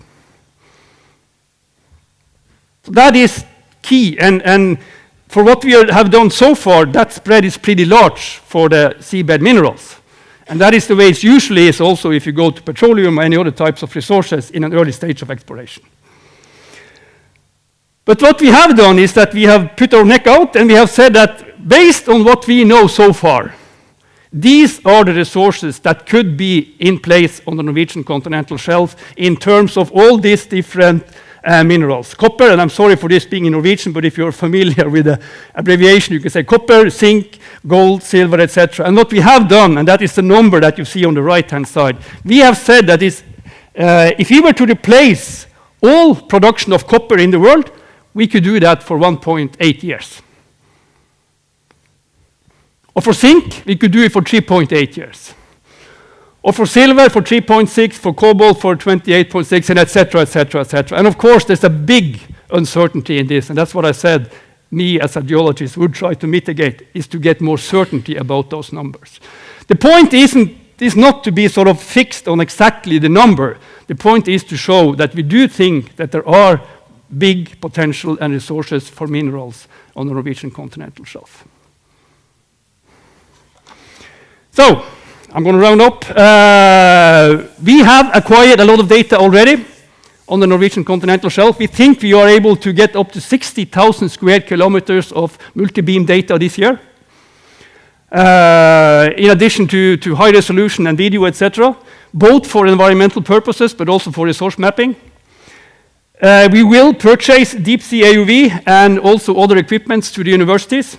The sharing of the data is important and paramount to what we do, and we try to put out the data as soon as we can from the Norwegian Offshore Directorate. And we believe that there is a significant resource potential for minerals on the Norwegian continental shelf. The picture that you see, that is from Iceland, and that is a volcanic eruption of the Fagradalsfjell.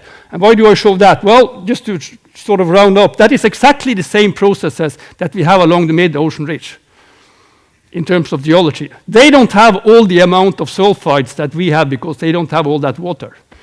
But we actually do have a mineral factory on the deep sea of the Norwegian continental shelf. Thank you for the attention.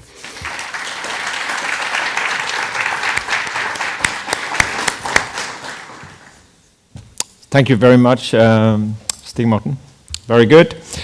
So now we have the last speaker for this mid-session. So Lars Erik Aamodt has on a short notice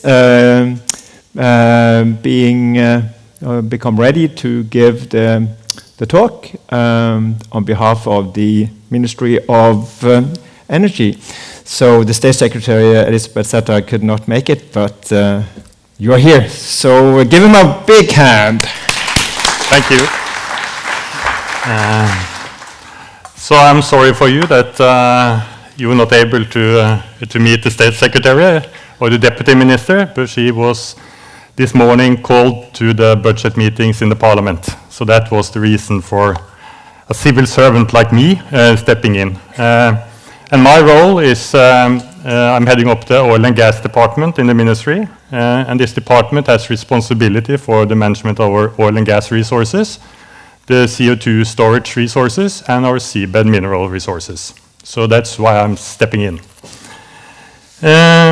So what I would like to do today is to talk a little about the global context, the markets, but focus mostly on the management policy established at the shelf and how we are progressing with that. And you can imagine that the previous speaker talked about his favorite topic, the resources and the minerals. I talk about my favorite topic, the poor or the boring regulation. But without the resource potential, there will be no need for any regulation, so that's why we have done this. If you look at the greater picture, we see over the last years increased global tension.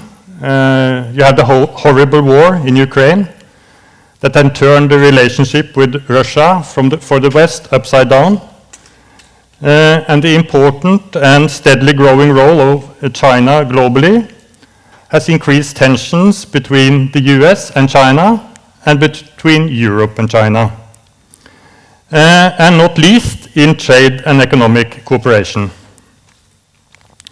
In general, concentration of value chains of key minerals is much more troublesome in the geopolitical environment of today compared to 20 years ago. So how do we see the market for critical minerals today? Mostly based on a recent IEA publication, they have kind of summed up the market situation this way, that we have a growing demand, but markets are well supplied today.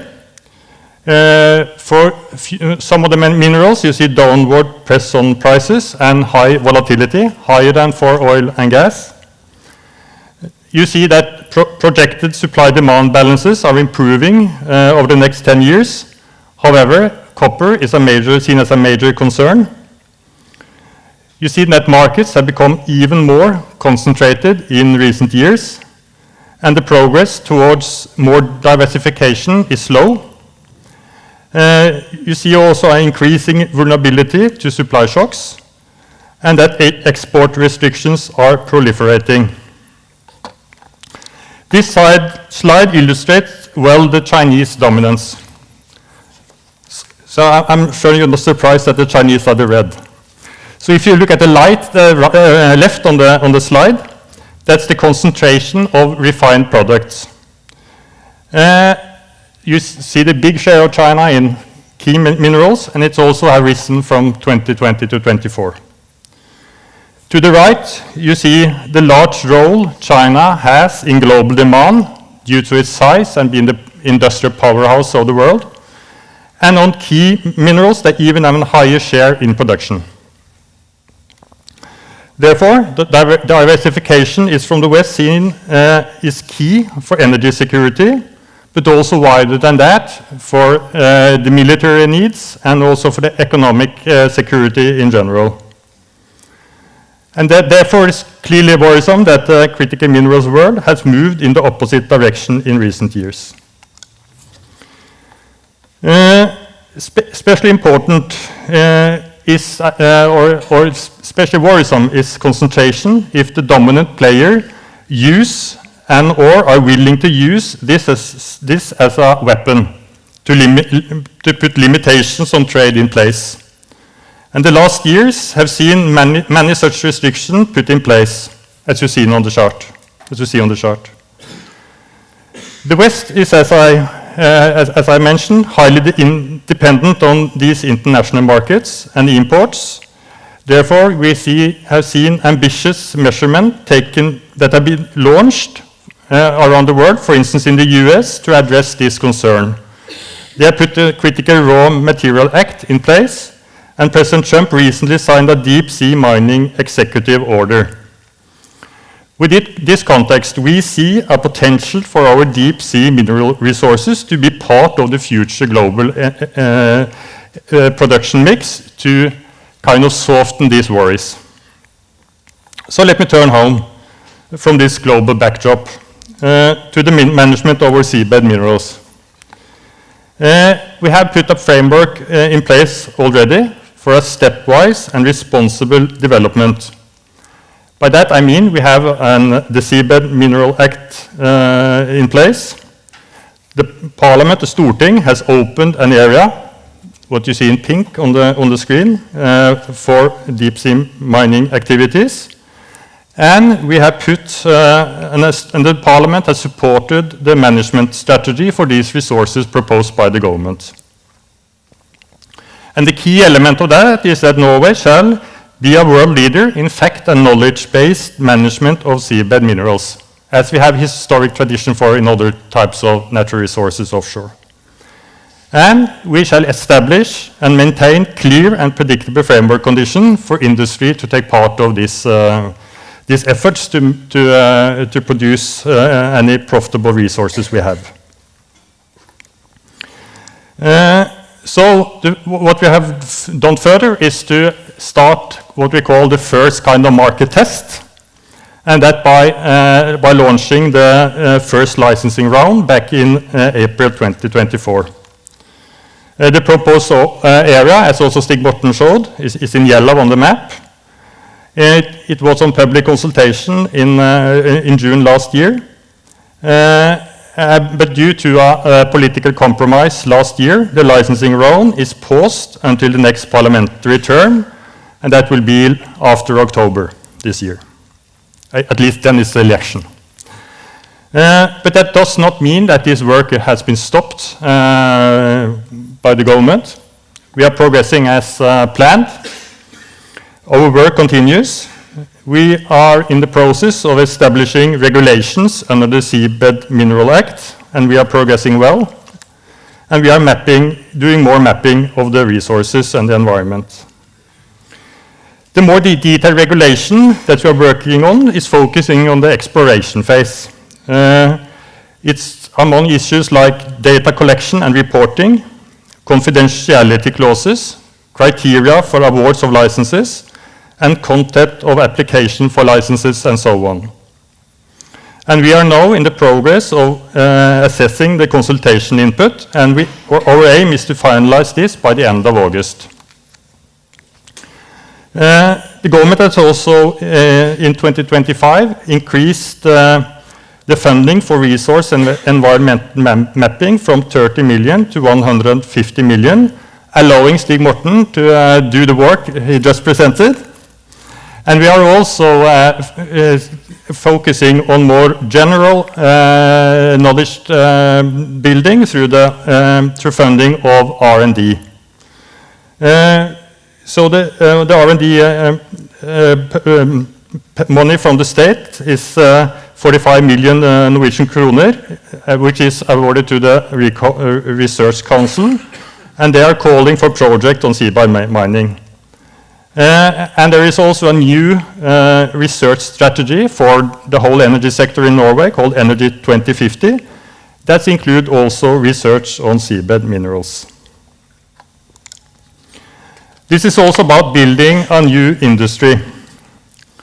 In development of new offshore technology and new production system, including logistics, Norway is well positioned, as shown by the previous speaker. Exploitation requires specialized vehicles and logistical solutions to operate effectively. It gives new industrial opportunity on the offshore space, where Norway has a strong role. So let me sum up.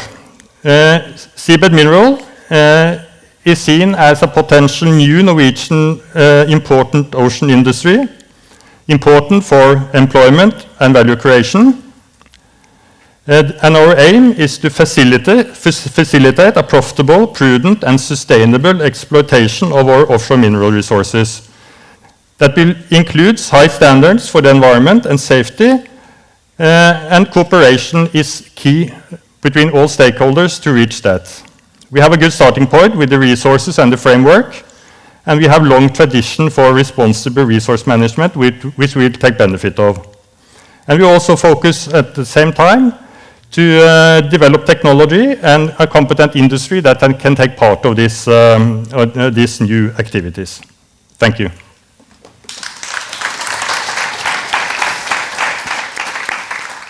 Thank you very much, Lars-Erik. Can you just be on the stage, because you see, I gave you the coffee break after the first session. I think so. It's short time now, so I think we just go for the next. I hope you bear that. So can we please ask the speakers to come to the stage, and we have a small Q&A. So Ståle and Stig Morten.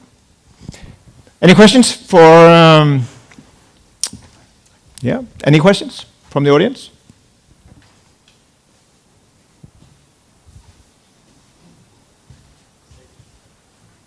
Ah, there's one.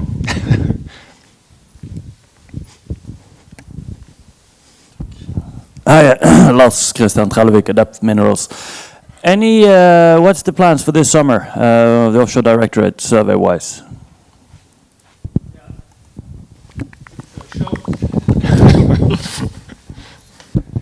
Any survey plans for this summer? Yeah, I tried to. Maybe I jumped a little bit quickly. Two of those white circles that I had on my map together with the University of Tromsø is for this summer and well, late summer and early fall. Yeah, and that is multi-beam acquisition in mainly in the Norwegian Greenland Sea.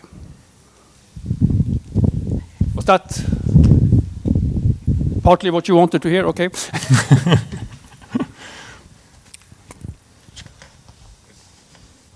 I'm a geologist myself, so I'm very pleased to see those numbers.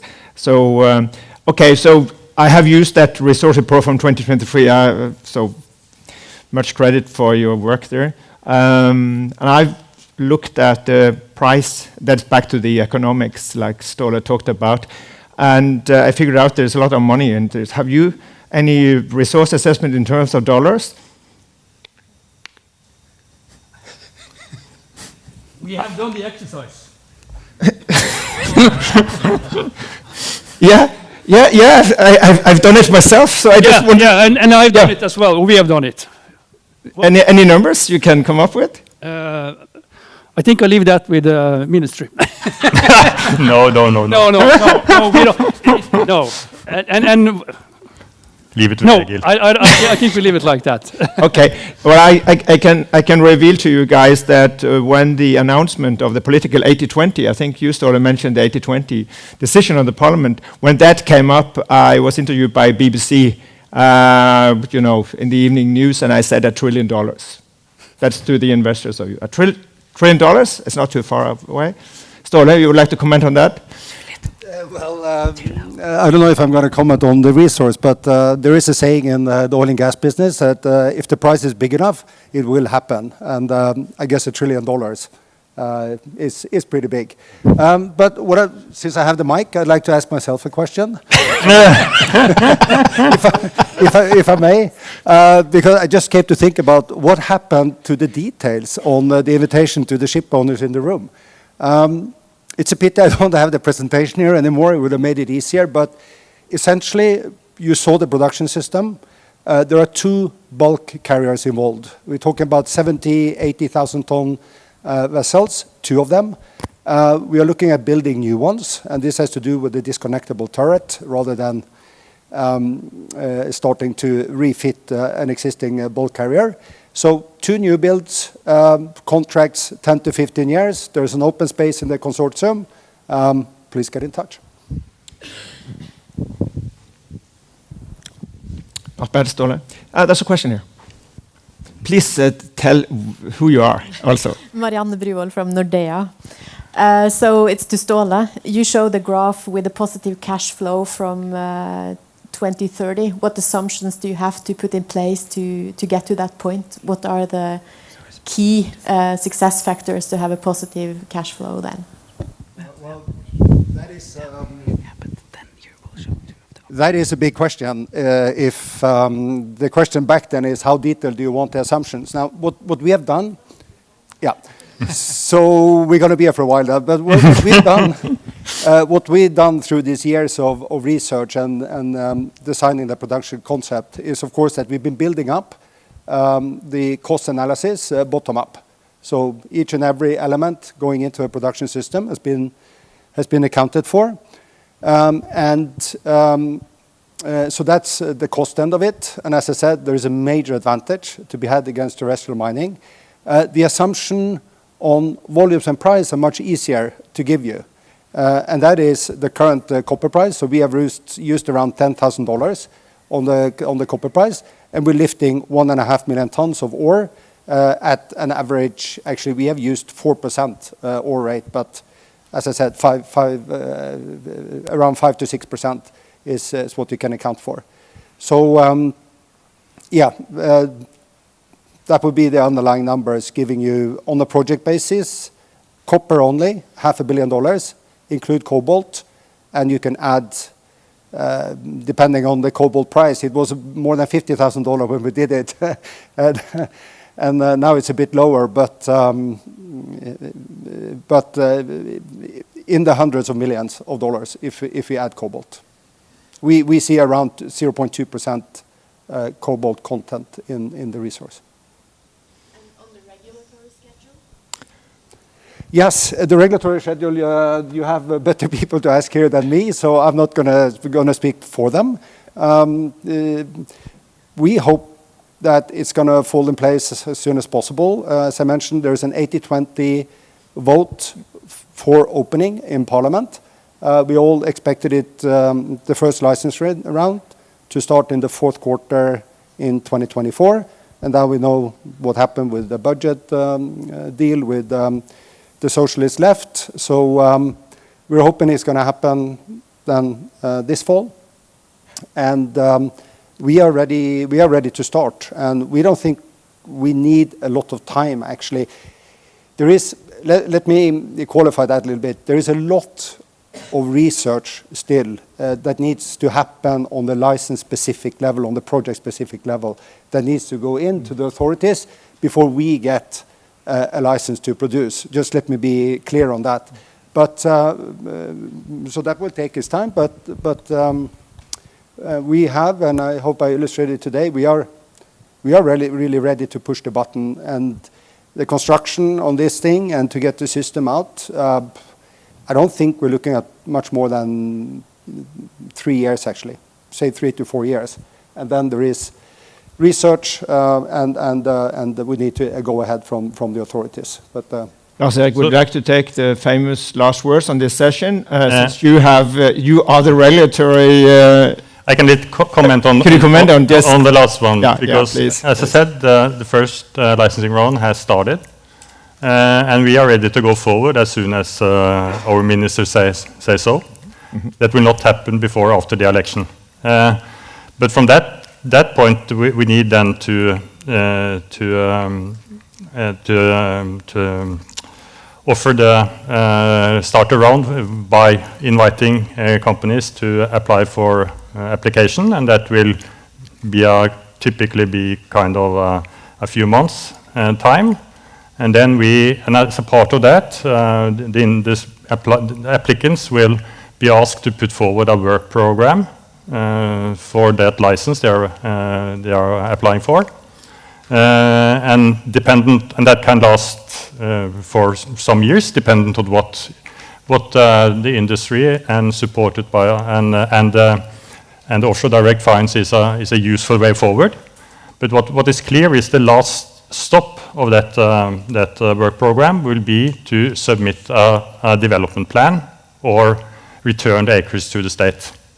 But if that will be 2, 3, 4, 5 years, I'm not sure now, because that needs to be seen to evaluate it when we come a step forward. And what's then is clear that if we have submitted, if some industrial players submit a PDO, a plan for development operation, that will then be put forward to the ministry, and we will also seek advice from the parliament before we finally decide on that development plan. That's part of the management strategy decided in the parliament. So that will take some years, but not that. It can be fast and it can take a little longer time, depending on what's seen as the best way forward to a development plan and investment decision by industry, and also then how long time, if we will need a year or something like that to within the public sector to assess the PDO.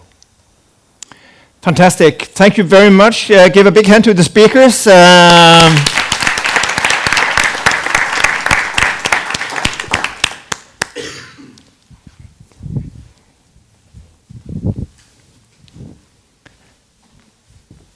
And now, without the coffee, sorry guys about the coffee. You will have time for the coffee when the lunch comes soon. So, but we have an exciting program. We're going into the next phase. This is the third. Now we're going into the third part. And Arnstein Eknes from DNV will now give a presentation. So, Arnstein, are you ready? Very good. Excellent. Okay, give him a big hand.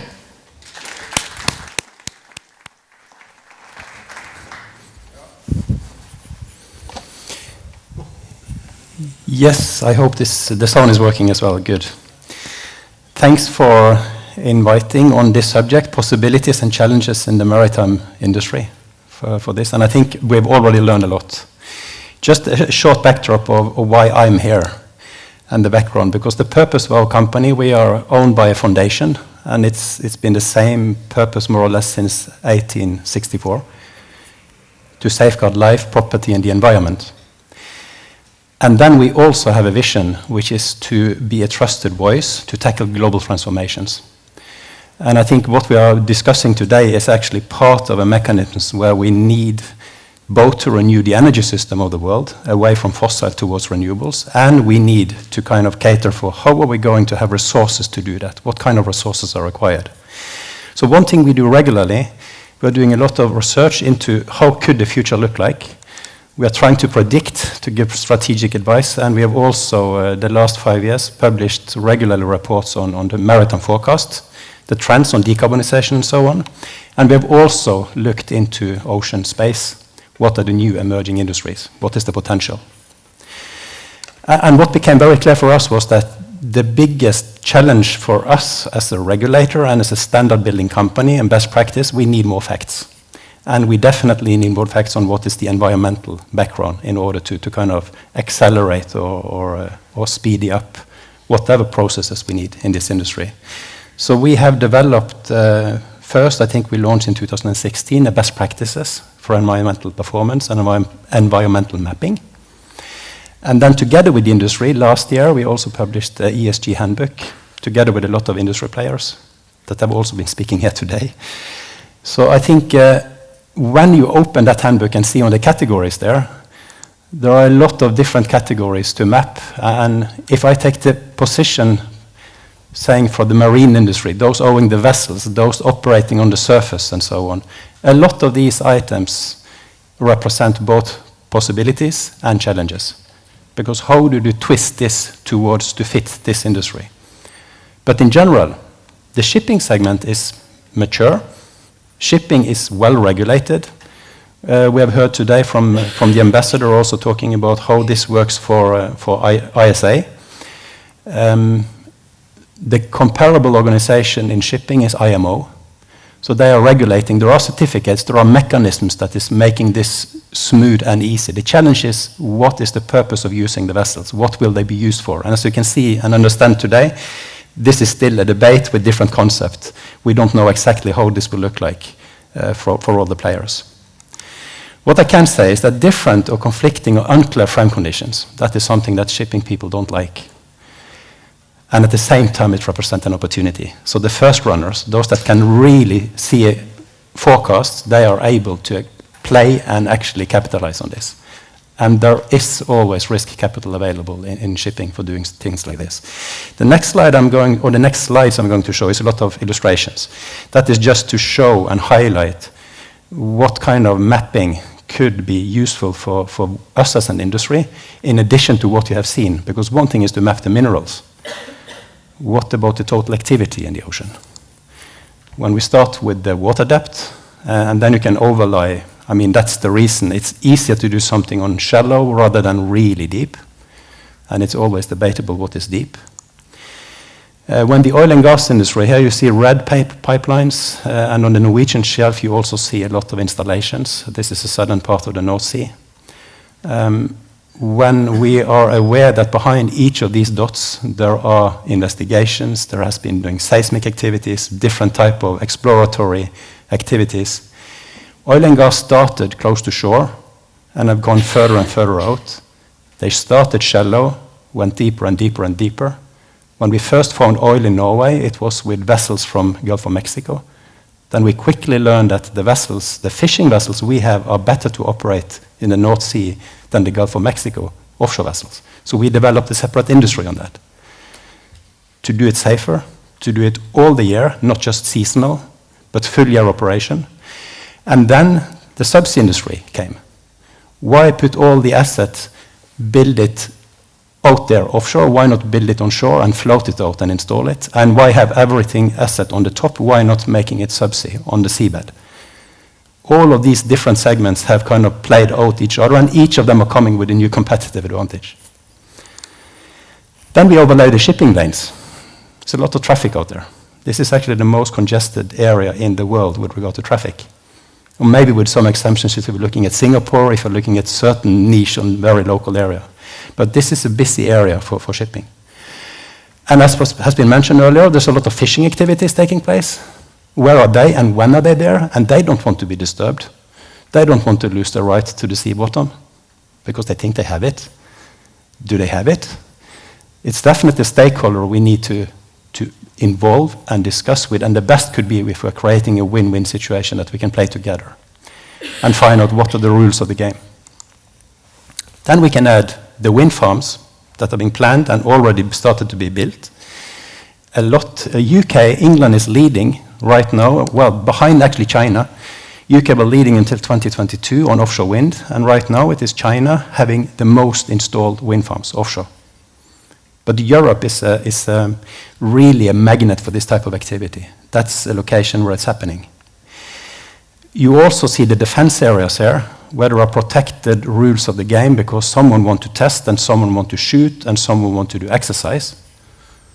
And then, of course, you have a real war situation in Europe, where there is a new security risk with increased requirement to mapping and monitoring this infrastructure, making sure that it is actually alert and ready. Then you have the environment, the breeding zones, where fish is born and raised and swimming around, where you have birds, where you have the ecosystem, the nature, which is also the key concern for all of us, that we don't mess too much with this without understanding what is actually the consequence. And it always has been explained, I think, excellently by the ambassador earlier today, that what is the minimum, because all human activity will have some kind of impact. So when we overlay all of this, it's quite obvious that on top of this, with seabed mining, yes, there are resources, but there is also an important aspect to understand how can we play together with this industry, because it means that someone is already there. If we can help them to have a better value creation on what they are doing and remove the threat or the feelings of threat that they have, that can be good for all. And this kind of mapping can be done for different areas. One of them here, the second picture from left up, that is on the Baltic Sea. Shallow, probably completely different mining systematics which would be needed there. So it's always a discussion, where should we start? Should we start where it's most risky, or what are those kind of discussions and dialogues to have? Where is the climate for collaboration the best? Where is the climate for shared rules of the game the best? And then to drop completely off, and coming back to the subject, this is a picture from Faroe Islands. I think they have a relation to Denmark which is comparable to the one for Greenland. And when they are playing in European League, which they actually did a few years back, these people are professional, but they are professional earning their money from being a chef or a construction engineer or maybe a plumber. And sport is kind of a leisure time for them. And then there are other people that do this for big, big money, billions, in Saudi. And then there are Norwegians doing this. And sometimes you wonder, what are the rules of this game? Because inside the game, there are good and worse teams, and there are good and worse individual players. And the best are normally those that can actually break the rules of what we think is, and still it's illegal. Or still it's legal, it's inside what is accepted.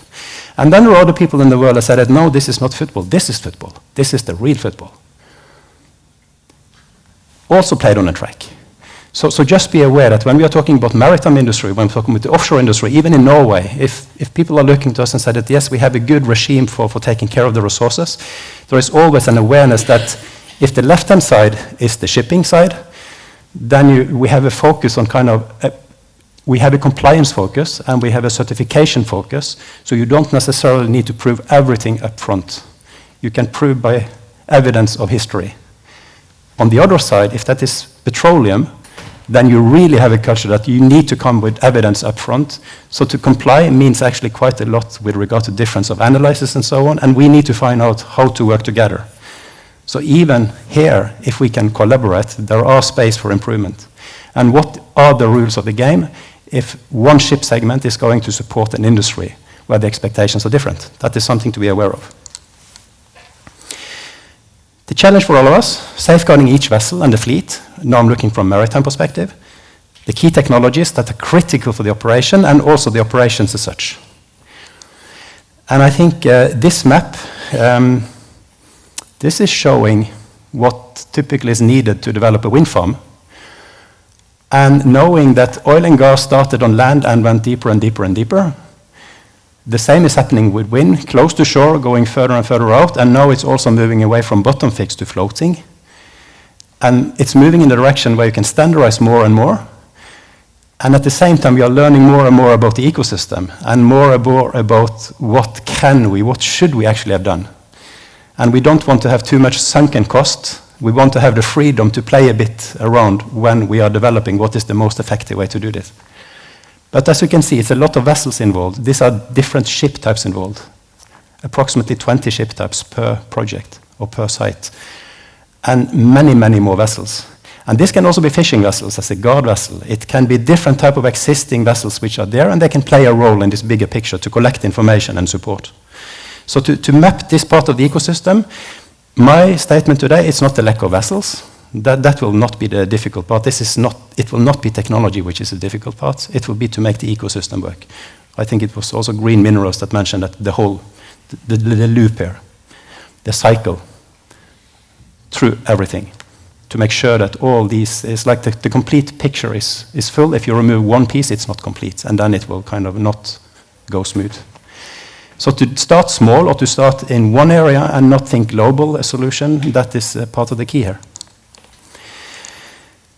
There are multiple opportunities to use remote techniques. You have seen some of them today earlier, very good. I'm not repeating that. So I'm just saying that the shipping, the marine industry is focusing on decarbonization and using digital means, and autonomous is part of that, meaning that the vessel down to the right is actually built to be unmanned, completely remotely controlled, and that is a mothership for different AUVs mapping the seabed. So we don't need these big research vessels to do a lot of this work if we can do it through more remote operations. That's what I'm saying. And that is part of the picture which we all have to be aware of, that this ecosystem is in change. I'm showing a few slides from a report that came out, I think it was in 2020.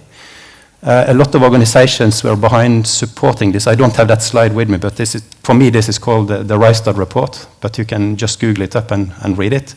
It's a good description of the status on Norway and the mineral situation on potential, but also showing the challenges for the oil and gas industry and for the vessel operations. And I mean, some of the challenges here is actually, like has been discussed, this with lack of regulation and clarity on that. And a key challenge is, of course, to get the minerals up to the surface.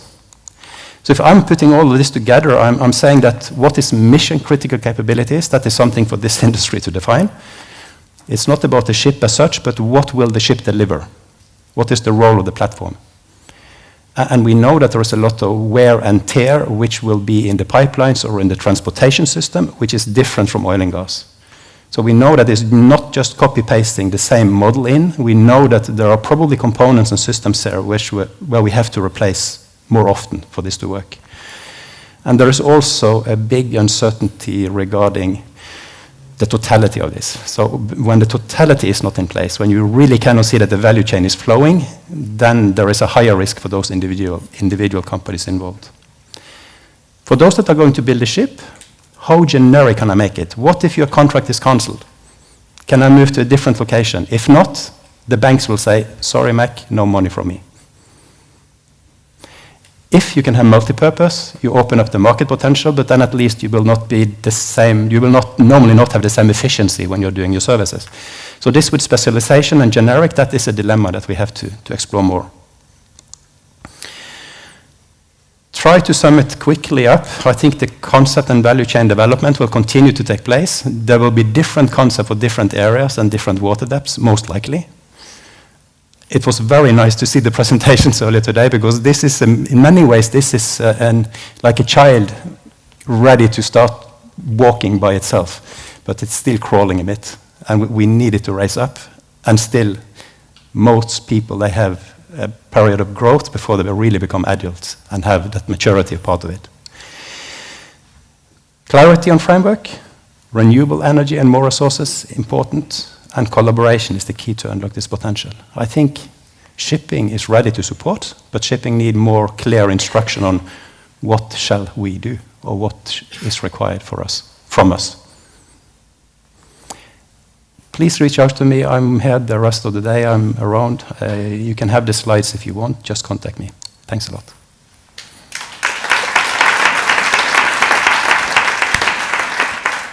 Thank you very much, Øystein. Very good presentation.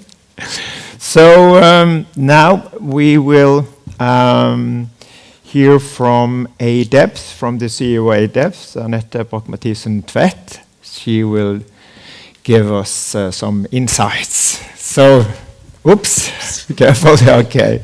Please, Anette, give her a big hand. Thank you very much. I hope you can all hear me. I'm going to speak a little bit about Adept Minerals and also about the Eminent project as well today. So first, a little bit about Adept. We were founded in 2020, just following the Seabed Mineral Act in Norway. But our history starts actually decades ago when a couple of our co-founders were actually parts of some of the first discoveries done by the University of Bergen. So we're building upon that knowledge in Adept. So when we were founded, we tried to look at what is missing in order for us to develop. And one of the first things we looked at was how do we find these resources? So we have developed coring technology that is definitely needed, simpler coring technology than we're used to in oil and gas, much more cost efficient and fit for purpose. But one of the main things that we saw was that, of course, if we're going to take good decisions on the way forward, we need to understand the whole value chain. And then we applied for the Eminent project. It's not without reason that this is the image of this conference. It's trying to describe the whole value chain of all the way from exploration to production to processing of seabed minerals, and with a big emphasis on the environment. Since 2020 and the Rystad report, I must say there has been significant development, not only with us, but in the whole industry. And we've seen several expeditions, both with the Eminent and also from the Norwegian Offshore Directorate. And we're building knowledge all up till the first concession round, as much as we can. And now, of course, we're very eager to start and really contribute to understanding the resources and try to develop them in the best possible way. So even though there is a significant amount of metals out there, in this presentation I will mainly mention copper, but the other minerals other metals are out there. But copper is our neural system. It's in our grids. It's in our clean tech. It's in our daily life, and we really need it. And demand is just increasing by the hour. One of the good things about copper is that you find it out in the mid-oceanic ridges out here between Jan Mayen and Svalbard. And we've seen significant discoveries of these sulfide deposits over the years. And one of the most recent ones, Gygra, discovered on this collaboration expedition with the Norwegian Offshore Directorate, have initial indications of copper grades between 2% and 30%. Of course, this has not been properly analyzed yet, so the average grade is to be confirmed on this Gygra deposit. That is outside the area of the first licensing round. It's up here, but it still gives us important insights into what is out there. So I'll dive into the Eminent project and the value chain that we have investigated together with strong partners, looking not only on the value chain, but trying to really develop knowledge and technology and try to test as much as we can throughout this project. It's in its final years, so the reports will be coming out hopefully towards the end of the year. One of the many good things that we've done in the Eminent project is to actually go out there. You need to get your foot on the ground, even though you can't really get them on the seabed, but you can really get some important learnings from getting out there.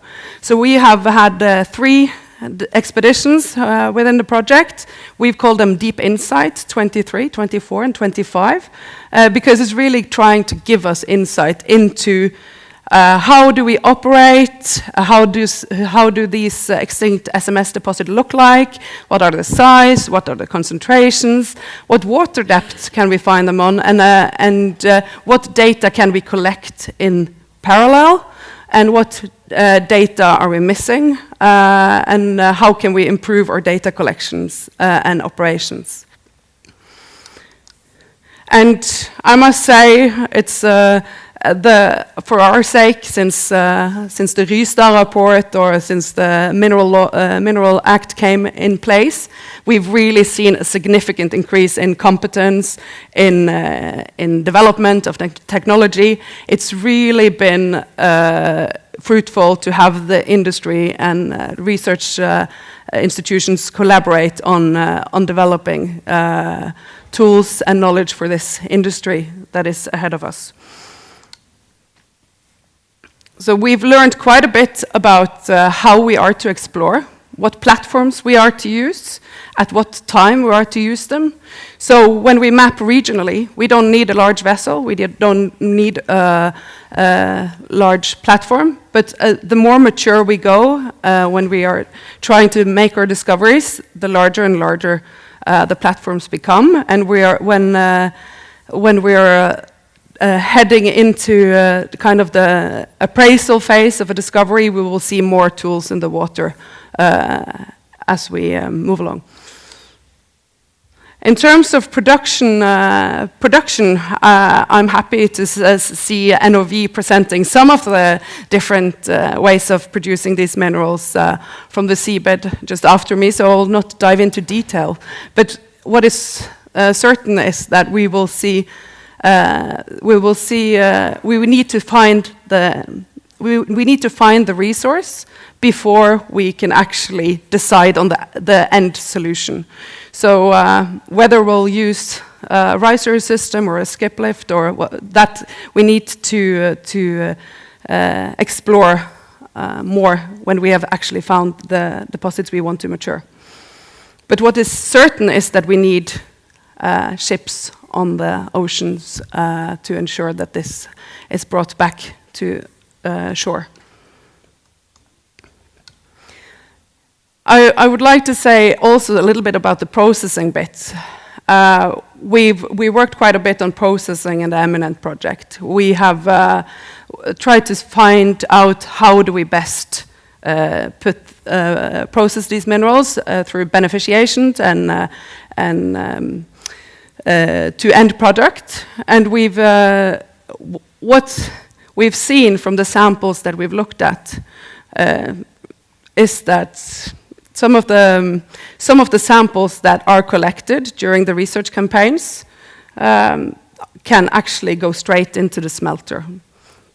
And why is that? It's because of the high copper content in some of these samples. If that is just this sample, Stig Morten, you mentioned one sample that had quite high copper grade. If that is the reality, this is a very highly profitable way of processing these minerals. When I was a little kid, I looked for colorful minerals. This is from a video out on the research expedition. Stig Morten, you showed also very nice colors. Then I looked for nice colors because I wanted to have them on my shelf. Now we look for nice colors to see how high copper grade there is out there. This greenish color, it indicates quite a lot to a geologist like me.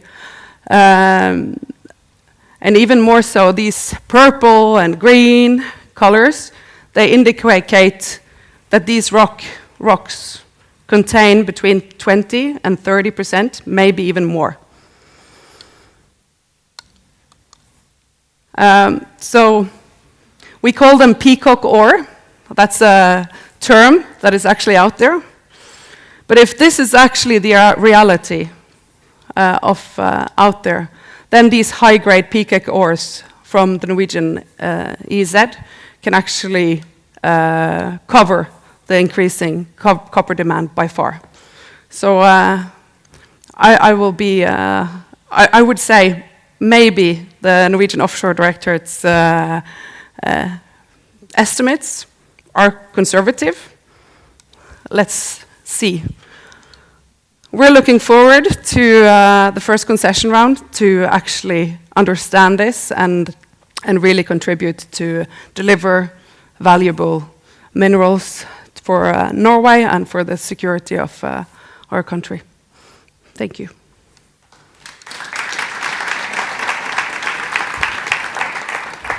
Thank you very much, Anette. Great talk. So now we come to actually the last talk of this morning's session, but not the least. So Guido van den Bos from NOV, where are you? Oh, you're here. Guido, give him a big hand and come up on the stage. Good morning, sadly already close to afternoon. My name is Guido van den Bos. No worries. No, thank you very much for your time. I know the Norwegians normally have lunch at 11, so I'll keep it relatively short. Here's it. So I'm Guido van den Bos. I'm the team lead for deep sea mineral extraction within NOV. And you're not sure if everybody knows NOV that well. It's a Houston-based company registered on the stock exchange of Nasdaq, and have a very strong hold and legacy up in Norway as well. We are indeed an advanced energy provider, so we're coming from an OEM engineering perspective and working with the industry. Additionally, our legacy is coming from the upstream industry, but slowly we have evolved into various industries like floating wind, offshore wind, fixed offshore wind, looking at offshore production, we're looking at carbon capture, hydrogen. So various activities where actually deep sea mineral extraction really fits in. As Annette earlier mentioned, we were fortunate to be part of the eminent development. And that really gives us a really good understanding on the value chain of what it takes to extract minerals. At the early stage on the environmental, sustainability and research all the way to the processing, because it has to be integrated with each other, because if we don't, then you develop something that's not suitable for its purpose.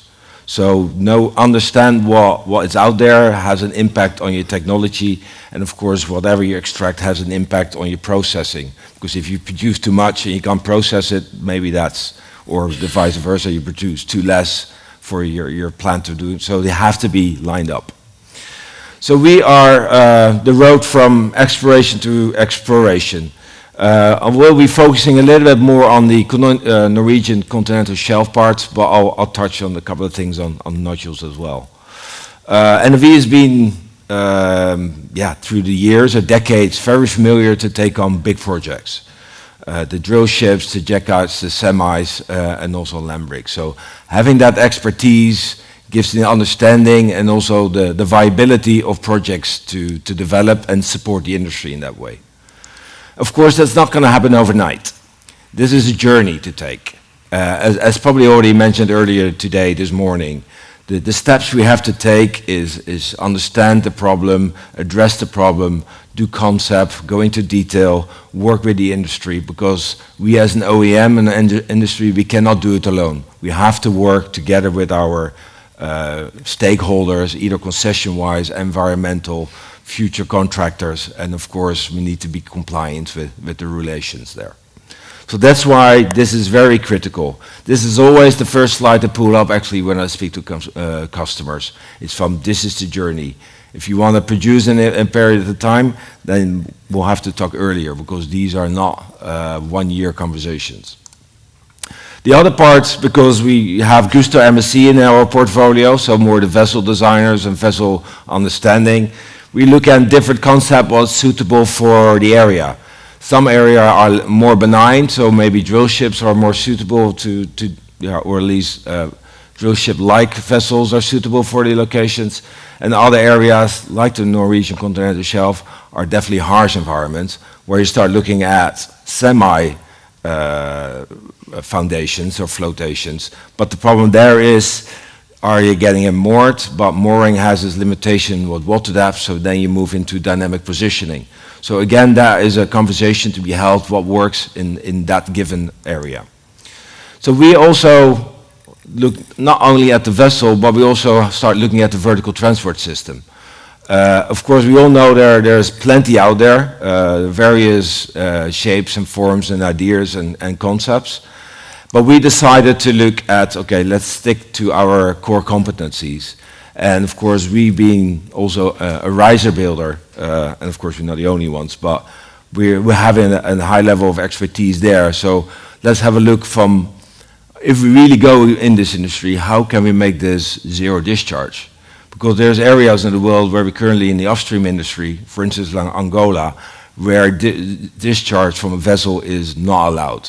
So let's take that principle into our riser development stage, where we start looking at, okay, we got the riser, indeed surface pumps instead of pumps at the, and have kind of a buffer injection unit hanging off the riser to accomplish that. The challenge is there, of course, from the riser in the upstream business, is connected to the seabed. This has a floating device hanging off a riser with 5 kilometers. So how can we make sure with our riser expertise and global riser analysis to make sure this is still possible and that the angle of the riser is not getting higher? Then the other part is also we're looking at the skip lift principle. So what can we do in order to have winches and fiber rope technologies, which currently is already commercial, and implement that into a new lifting system and have a dynamic look at that and see what's possible.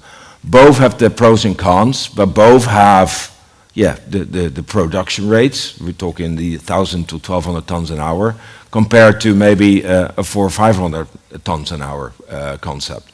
But again, it comes back from what kind of process you're looking at, what is your business model, what is your CapEx, what is your OpEx, and what kind of contractor you work. So that's not an easy decision to make. So let me dive in a little bit on the skip lift principle. Let's see if yes, we can. It's always happy when it works. So looking at, okay, let's ideal situation. Let's go a new build. Let's look at what's possible there. So here you see a derrick where the container hanging off into the derrick, which will move into the moon pool, and the vessel will have its own storage space. So now the winches, which is the size of a handball field, I know Norwegians are pretty good at that, so to give you a little bit of reference of that, and where a guided container moves into the water column towards the docking station. And this happened to be a more nodule-related field, but this is also applicable to either SMS or crust. So the container is docked into the docking station while it gets filled up. Once filled up, it's able to get moved up by the winch again, guided up to the drum. Of course, you have work ROVs present to visualize what's happening. And once, again, you move into the moon pool to really put in the container. How big the container will be and how it would look like, again, that comes down to the business model where it works. Again, then you dock it into the derrick, offload the container, and bring it back again. So you have a circle time, so this gives you a good idea. So it's a continuous processing plan to make that happen. So give you a little bit of numbers we're working with and for, and we take on the biggest winch currently available. Of course, when there's a higher need, we can start looking at different areas to increase, but you also see at the hindsight of how the size of such a winch, the happening compared to men's size. So again, you see the cycle time, indeed in 80, 90 minutes, you have a cycle time and they'll create you a 400 to 450 tons an hour of output. So then again, you go design and more integration, because not only a vessel, not only VTS, but you also have your mining vehicle. So they all have to work together. So that's why, again, we start looking with the riser principle, make sure we take a conversation with the stakeholders, but again, also speaking to the both principles. So we don't want to exclude already in the beginning one of the other, but we want to make sure it's as less of impact to the environment as possible. And indeed, in the riser, we take that zero discharge approach. Once you have it and once you store it, you have to offload it as well. Lucky enough, under the NFV umbrella, we have APL in Arendal, which is a very known industry to offload. So indeed, we're starting at stern offloading principles, but also conveyor belt offloading is a solution, although probably a little bit less applicable in a harsh environment. So that's, again, these are design decisions to be made in order before you move on. So it gives you a good overview from the collector point of view, which is not our part of the business. So we work with other vendors in the industry to make that happen.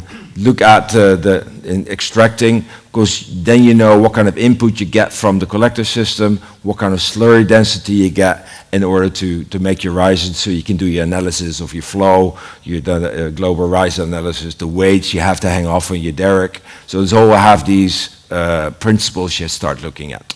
And of course, the downside of a semi is that because there is no really storage space. So there is then a requirement to immediately offload to a bulk carrier. And again, we're now also start looking at the bulk carrier, how that would look like and how to position that, because also that is areas of dynamic positioning. So that's also the next steps in the technology-wise.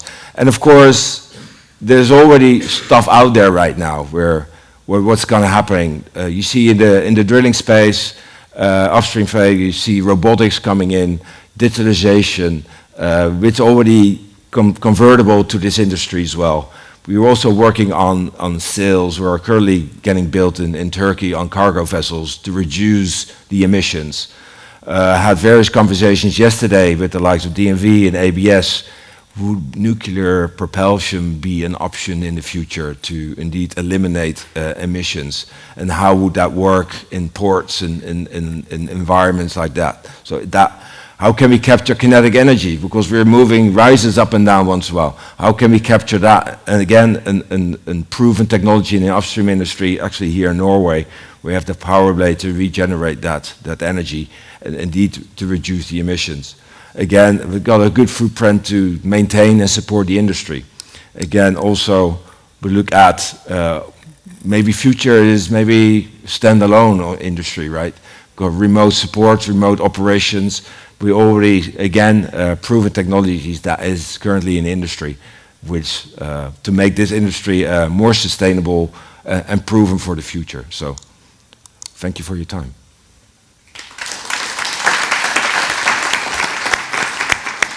Thank you very much. That's great, Guido. Guido, you see, I'm improving. So Guido, please stay here because, as I promised, you will get your, was it lunch at 11? No, it's 11:30 normally, yeah, but it's okay. So could you please come up? Annette is here, yes, Arnstein is here. And I have a microphone here. So this will be the last Q&A. Now you have the opportunity, the chance, before the lunch and coffee and all that, to ask the panel here for things. Maybe I should start this time. Why not? Because you raised some very interesting things there, Guido. You said that you could think of nuclear kind of powered vehicles. And that is very interesting when it comes to the amazing maps that Arnstein showed us, where you had the overlays, which I find very interesting. So is there a kind of, there is an atmosphere here in Norway now regarding nuclear energy as a potential new energy, you know? Anyone who would like to comment on that, because it has a little bit, you know. Arnstein, could you maybe say something? I can try. Yeah, I can. Can you hear me? Yeah. No, it's good. Now it's good. Thanks. I can try. I think just looking also at this project that was shown earlier in Norway, the distance from the coast and out is quite far. And if you are going to have a unit there on DP and with hoisting and so on, we are talking about many megawatts of consumption continuously. That's my prediction on that in general to stay full year operation, and that will require a big amount of fuel. Today, that is not a good value proposition for the future. High amount of fuel, so it's an ideal setting to kind of think nuclear for those kind of processes in the future. The alternative will be to look what are the requirements for decarbonizing this, and that will require more fuel or higher volumes of fuel, or like you mentioned, also use kinetic energy and look at all aspects to save as much energy as possible. So I think actually nuclear is something that we really have to consider as a realistic part for this future. It all require installation capacity and size, which is small enough. Yep. And also the additional training and support, and it's out there, but it can be done, but has to be taken into account. Yeah, I agree. Yeah, so before we leave this for other questions here, so Annette, when it comes to energy, consumption and all that, it is a kind of major issue, isn't it? How much energy, or where should you get the energy from? Energy usage in the mining industry today is 10% of the total global energy consumption. So it is a big issue that we need to tackle. We need to ensure that we use less energy and get more value out of the ground, whether on land or offshore. Yeah, good. There's a question in the back here, so just.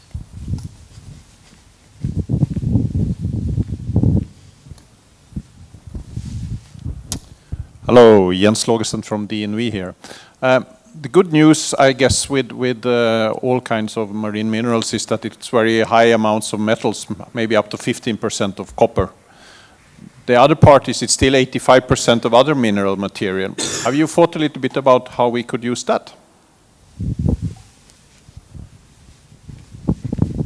I'll ask you a question. Do we need to take the rest up?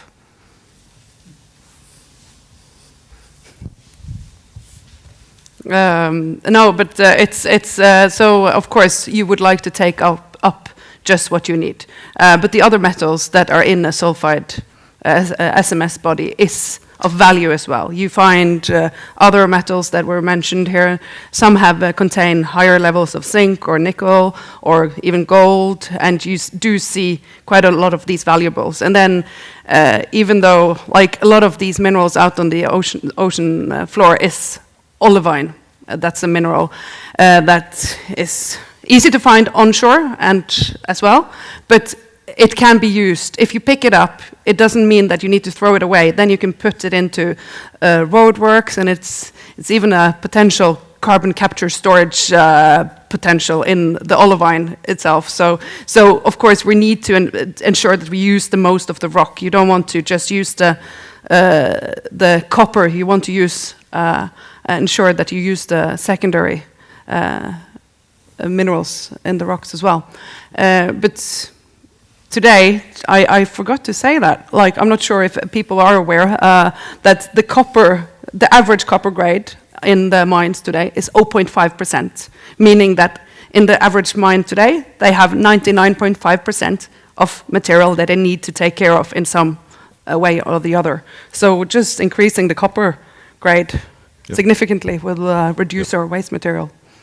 Could I just come up with a kind of a comment there? Because doesn't that raise a competition problem for two entities? First of all the terrestrial mining companies would, I guess, be a little bit nervous if you say it's between 2 and 30%, and I've heard other numbers, 6 or so. So that is one thing. What about the shipping industry? If you have a mining operation in, I don't know, Indonesia or Australia, and you have to transport that all to Europe, there's a lot of, that's a good business for the shipping industry. If you have it right outside the front door, isn't that really something that will discourage them? Any comments about that? Yeah, I think it's a very, very valid way of thinking, because what you mention here is that if mining is one hard to abate industry to reduce, shipping and aviation are also too hard to abate, in particular for deep sea and in particular for long distance. And then one way to combat that is actually to make sure that you have more return value, that you are generating more value, not just capturing the materials, but that you have something else to deliver. And of course, this would looking at the waste, closed waste loop, turning waste into value.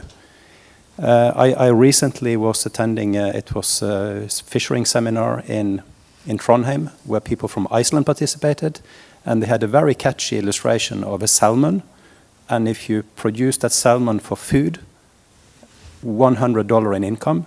If you take the same salmon and decompose it into the medical industry, the value generation was more than $2,000 for the same fish.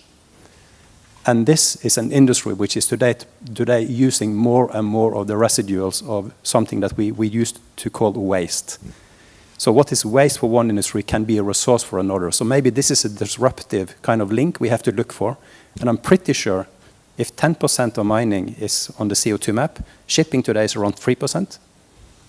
Internet consumption is probably 6 or 7 today, going up. And growing. And growing. Yep. So I mean, to find these kind of, what do we have which can represent the value to someone else is essential in a circular economy. And that's where the winning battles will be, I think. Very good. Any comment? I think you covered it well. Yeah, yeah. very much. Yeah. Very good. Yeah, so maybe a last comment from my side. And there was a presentation, I can't remember who did that, and that is about the insecure. I mean, it's a little bit back to what you said on stage.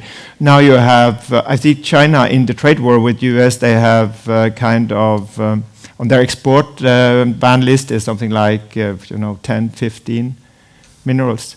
So I guess that's back to the questions from Jens Laugesen also. Those minerals we can actually take up from the ores, but you have to make up your mind which one you would like to process, I guess. Yeah. And which are there, of course.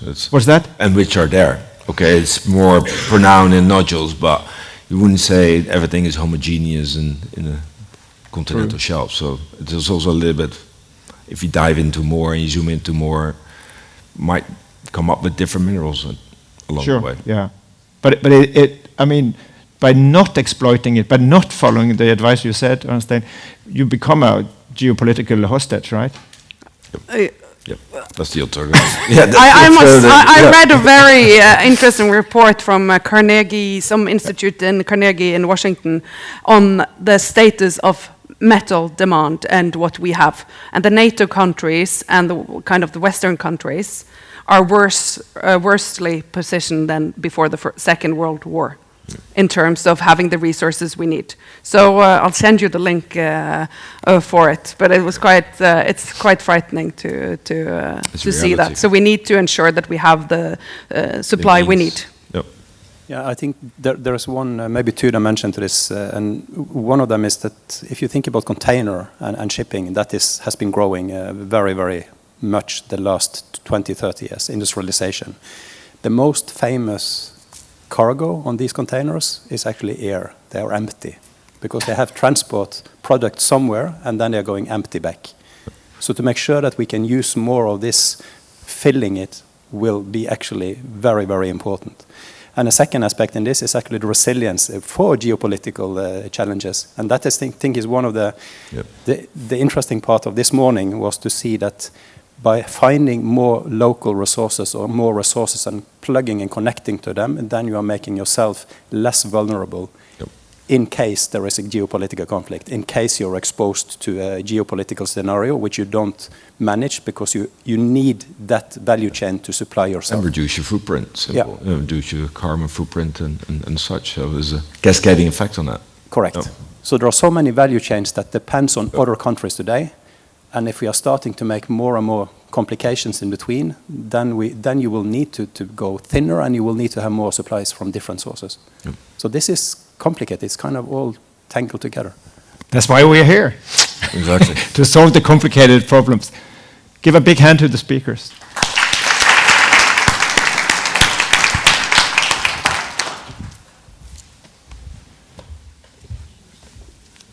And now, 10 minutes before the end of the session, we are finished with a very exciting program.